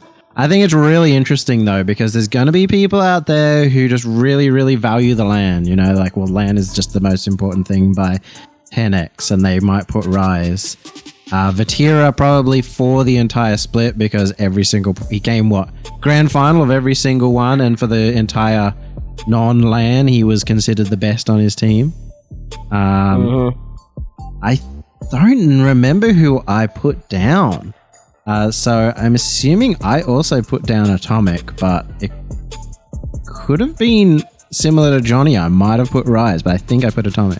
I'll tell take Johnny off the panel for that sake. Listen, chat. Listen, I guess I actually didn't wrongly estimate the panel. I was bang on. I just assumed straight away. I was like, there's no way people are going to vote Vatira on this. Everybody's been talking about Atomic Rise MVP. That's going to be where the votes are, and I want my vote to matter. So I'm putting a Rise, because for me it was Vatira. In this list, at least, in my opinion, it was Vatira, Rise, Atomic, because Queso were so dominant online, and they were very, very close to G2 in the major. They obviously lost the final. Yeah. But the runs, if not, we talked about impressive to all length. We're not going to do that today. But they were very, very similar. They were close. They were close runs. I don't want to open up that can of beans again. We don't have to. But they were very close to G2. I want to. Queso I think at the major they were both pretty close. But online, Queso were way better. And actually, I did have Rise coming into this ahead of way Joyo. Better. Whoa. Yeah, online. They came first, second. They were better. They came first, second, first. Better. What were G2's They positions? were way better. What were G2's positions? You can't. It was so. They were eliminated so early. They don't even remember. I thought it was like 8th or something. It was 6th, 1st, and 3rd or something. 6 first Yeah, and that's second. very different result. That's nowhere near as Tom, good as first, actually, second, if you first. take into account how many EU teams finished in the top 6, do a little calculation, beep, boop, bop, boop, EU went down and NA picked up, so NA was the better region. You with guys- more down you guys position were at the losing to top. NRG. You take that into account. Bates, how is everybody getting G2 farmed was by playing in the hard. It was playing in a harder region. You guys were losing to NRG, who are obviously now confirmed terrible. So actually, all of NA is terrible online because you lost to NRG, who are trash. Actually, everybody knows that NRG has one kryptonite. They can't beat another region. They can beat their own, but they can't beat another one. So everybody knew that when Queso and NRG faced off, it was NRG's doomsday. Because if they had played if they played any NA team, they would have been in there. They would have been making a loser bracket run. But the moment they ran into a team not located in the North American continent, it was over for them. That's a theory. That's a theory. It's a great theory considering they came second at the previous event. All I'm and who they lose to? saying is that, 6th place, 1st place, 3rd place is nowhere near as good as 1st, 2nd, 1st. But then we got count the major. Count the Queso's split major. was 1st, 2nd, and overall, I think Vatira was the best player online. Rise was 2nd best player, followed by Joyo. Then at the major, it was, I think, Rise, and then Joyo and Vatira pretty close. So I think Rise and Vatira are pretty close and the most valuable player just because they were so consistent in the split. Question for you. Yeah. Was there at any point that you believe that Atomic wasn't the best player in G2? Probably when Atomic reversed and did nothing and Vatira scored in Game 7, I was like, wait, he might actually not be the best player. I think JNAPS needs a little bit of help here. But yeah, Atomic showed up in the last series and, I'm talking about overall. I'm talking about the moment he got on the team. I immediately thought he was the best player on the roster. Maybe not immediately because you have to see how a team plays. Like, do I think Seiko's good? Do I think BDS or Seiko are going to be insane just because they picked him up? No, they might be worse. You got to see how a team plays. BDS might be worse with Seiko in the same way. I mean, Atomic might I'm talking have about individual G2. talent. I'm talking about individual talent, not how the team's going to do. What are we talking, potential or No, because Vatira was the best online, but then Rise surpassed him. I'm saying, in my opinion, nobody ever surpassed Atomic from the moment he got on the team on the online, the way they played online. I thought they were winning because of him, mainly, and also just because in Rocket League you have to have a whole team. So your best player can make plays, but your other 2 players have to be really, really good players. And then also at the major, I also thought he was the best. Even when JNAPS was popping off, I still thought Atomic was just on another level. I don't think you can punish him. I feel like though. JNAPS was MVP on the day they took down BDS. Yeah. I think You're talking about when Atomic went off the ceiling and dropped it down to JNAPS' lap? But again, I forgot one goal makes it a better performance. One goal is how you win the series. No, you can. No, the way they won, the way that Atomic had the chance to get 1 goal to win the series was because of JNAPS. And because Mark missed. Twice. Because Mark, man. Okay, the only reason that game was So tied Mark up. was the best player for G2 I know. in that I can't let series. the Mark slander happen. We're gonna pause it. The only reason that BDS had the opportunity to take the lead is because Atomic and JNAPS forgot how to calm who was gonna go for the ball, and they let the ball roll into the goal. Other than that, we can say BDS weren't gonna score. So that's not just on Mark. G2 opened up the door. The entire series was JNAPS. Atomic. It wasn't as one-sided. I think Atomic was like the best player at G2, but JNAPS is like very close actually. JNAPS is super. He was super close, but he never surpassed him. So if I got to take that into account, your most valuable player on Vatira and Rise, since they're on a seesaw, they're going back and forth. I can't decide. Atomic is clear. He's weighing his seesaw down. JNAPS was trying to fight, but it wasn't enough. That's not even for me. That's not even a factor. How good are the teammates compared to them? That's not even a factor of MVP. You just look at it. Okay, so what they did throughout the whole split was better than what G2 did for the whole split. They went first, second. G2 went 6th, 1st, 3rd, 1st. So they both got 2 firsts. Then you get 2 seconds versus a 6th and a 3rd. The whole It's a time. factor in the voting though, because you've got a whole region versus 3 EU players. I mean, yeah, that too, but also just saying the numbers devalues the major. But they were so close. Listen, in the major, So you close, even say they it took- yourself, they were so close. Whereas Queso are like online, clear. They're absolutely No, clear. they were a little G2 better we're even online. #1 coming in from online. NRG See, were a lot of #1. people call me crazy, and I still had G2 above Queso going into the major, even with all this You had even with all the like domination. 5 teams over Queso. In fact, you predicted them to lose every series on the last day. That didn't until the very last series of the day. That was not I going predicted too them to well. lose every series because I just felt. the only series I was questioning about was the Phase series. That I might have went too far now on it. Queso probably I should pick Queso. But I legitimately thought SSG could beat him, and they almost had him. So I don't want to hear it. The Rise easy Almost save. correct is practically correct in T-Bait's mind. Free save for Rise. The man himself said so. It's free save, so no big deal. Versus SSG. Okay, we're gonna reveal it because I know you guys are eager to know. Okay, so that we It's Daniel. The 3-horse race, and that's why it's Daniel. If it is, it'll be funny.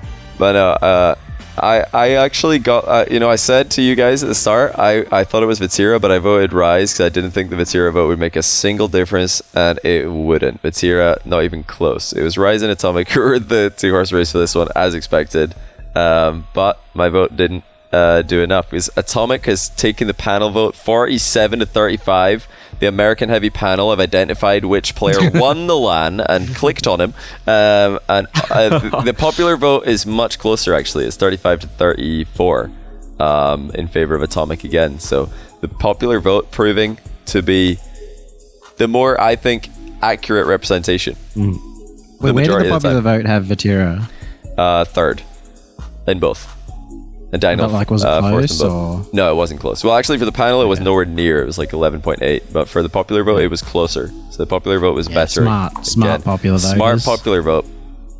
I think they're definitely like the top 3, though, for sure. I would even like Daniel was phenomenal, but I don't think he was like MVP of the split or even close. I think after Definitely that, you not gotta put top like four. a Beast Mode or a Monkey Moon. Yeah. Yeah, there's no way he wasn't like top 4 MVP. And then of the Dan split. like 6th or something. 6. Yeah, because SSG didn't Maybe. make them land without him. Maybe. I guess their LAN achievement is just so limited because Sandrock weren't there. It's not their fault, but they only had to play twice. They beat Dig and they're like, yay, we won the group. Or at least that's what they thought. And they were still respecting Pioneers, but they're like, yeah, we've got this. They won. Dig is like the playing for seed 1. Nah, like don't get it wrong, chat. No, Atomic's sick. He's definitely sick.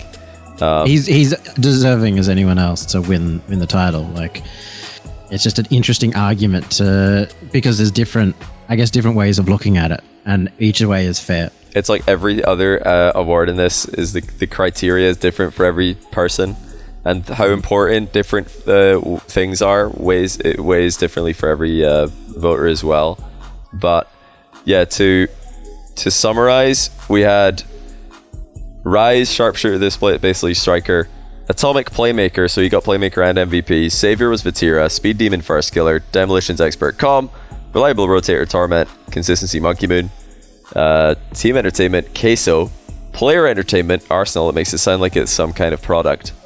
Team content, Dignitas. Player content, Jack. Fashion and also unique playstyle, Joyo, back to back. Seiko for hard carry. Com got the best trash talk and most annoying to play against. Space Station was the most annoying team to play against. JNap's the smartest player. Joyo most mechanical. Banana Head most underrated. Furia most underrated team. New Region player. Yan. Old Guard. JNap's. Rising Star Vatira. Coach Sathu. And Pro Player Personality CJ. That's your RL Pro Awards. But most importantly, thank you to Atomcore for actually doing all the work here. We didn't do anything at all. We just like Yeah, we just talked for Tongue out. we just talked about it. I had to have a shower. Oh, it was crazy. Like, good job Atomcore for putting all this together, and all the graphics is super sick. And I hope that this can continue into the next split. It's really, really cool.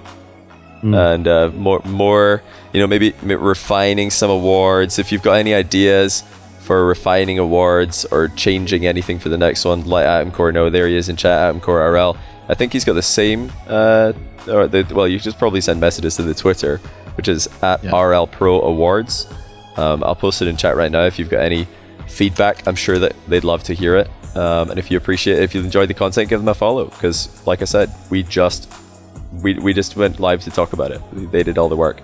The networked with everybody, picked a great panel who did a terrible job, and it wasn't RL Pro Awards' fault that the panel dropped the ball. We'll see if we can get some qualifiers next time. I got a question. What's that? Can I get a follow from the RL Pro Awards? Like, hello? Hello? Following one person. I'm following. Like, how do I support that? Hello? No, he's only following one person. He follows himself. Yeah. Like, I gotta follow. Like, He's hustling out here. He's hustling. He's Hey. following himself. oh damn. the host. Genius. There we go. Oh, Look at that. that's Now I'll class. follow back. I think the most valuable feedback we could get is like how to disambiguate the name and description of awards, so it's like really clear. Yeah, true. Like, That's what true. most Yeah. underrated means and what what's the difference between what an entertaining player is and that sort of stuff. I actually I missed this when it happened, but Adam said there were tons of nominations for Joyo for Fashion League, so much so that Mist got in with just one nomination from Rettles. So Rettles nominated Mist for Fashion League. He must really like his car. So yeah, Riddles carry. that's great stuff. But yeah, thanks to you guys for hanging out as well. This was a ton of fun as always. It's always great to get the gang together to do one of these. Shame that T-Bits, the World is, couldn't join us. Get well soon, World is. Saw him in the chat there. Hopefully you're feeling better for tomorrow. 'Cause you guys got FT tomorrow, right, T-Bits? We sure do. Tune in. Yeah, definitely tune into First Touch tomorrow. See more T-Bits, World is, and Dazzer, who I think's been busy casting tonight. And others. And others. We're gonna have And look, others. spoilers. Spoilers. We're gonna have Stumpy on. Ooh. We're gonna have Jorby on. And we're gonna have Hoodie on. So yeah, so make sure you check The two people that were meant to win the best caster awards. So that's the real prize. They get to go on the first time. You gotta go So to yeah, First Touch. all those people are gonna be on tomorrow. So they should tune in at They Tuesday. just couldn't get it done. They just don't have enough followers They on don't have Twitter. the clout. That's They don't have the why clout. I just took it in. Oh, wow, Johnny. Dominant, but Big ego. They just put it back up. I had to click off like 20 scenes to get back to that one as well. It was quite a marathon. By the way, Bates, are you going to be on the analyst desk for NA this weekend? No, not this weekend. Oi! Too busy It's working. going to be on some weekend. Later on, maybe. You got work this weekend? Finals. I need to study. To be honest, yeah, lots of studying needs to happen. Yeah, good luck with that, man. Yeah, It's so tough. That's tough. yeah. But yeah, follow these guys on Twitter. I don't have their ats on the screen. It's actually T-Bates. Your one's always confusing me because it's T3 Bates. There we go. Look, I posted. T3 Bates. Yeah, you guys post your There we Twitters. Sure, follow all these guys. So T-Bates #1 so he can get nominated, and CJ so he can have a better chance of winning more awards, not just the first one. Yummy, you're streaming the... I get to read it. What is this? Yummy. It's because I have hotkeys set up on this version of OBS, so if I type something in chat like I just did, then it'll change scenes randomly, because this is normally what I use for running tournaments, so it has hotkeys everywhere. Yeah, you might want to be careful with that. That could go very, very wrong. But that's everything for today, guys. Thanks for watching. Any final words, guys, before we go? This is cool. There's a little bit more refinement, and I think this can really pop off. It's going in the right direction, and Tons of potential, yeah. it's Good tons stuff. of potential Good for this. stuff. I love this type of stuff.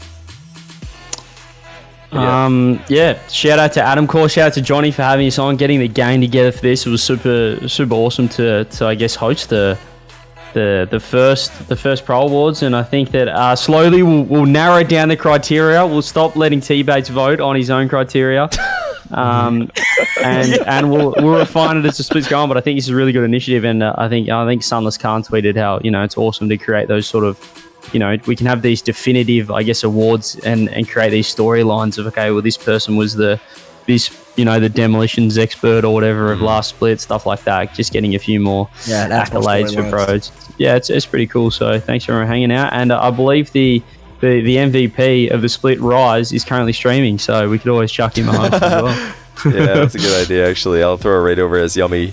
Final words. Yeah, thanks everyone in chat. Thanks for the popular vote, the real MVP of the stream. And hopefully you guys all vote in the next one. This one was awesome. It was successful, so I'm sure it'll happen again. Yeah, let's all go and... Actually, Rise thinks Atomic was the MVP because he's just so humble and confident at the same time. It's quite admirable. Love it. I'm going to rate him. Thanks for watching, everybody. Hopefully you enjoyed this as much as we enjoyed hosting it. Shout out to Adam Core once again. Be sure to follow him and also follow RL Pro Awards on Twitter, and raids are apparently broken. I'm going to keep trying that, so hang about for a second. I'm going to try and send that raid over. So yeah, just wait a second, guys. But that's all from us. Bye bye. See you next time.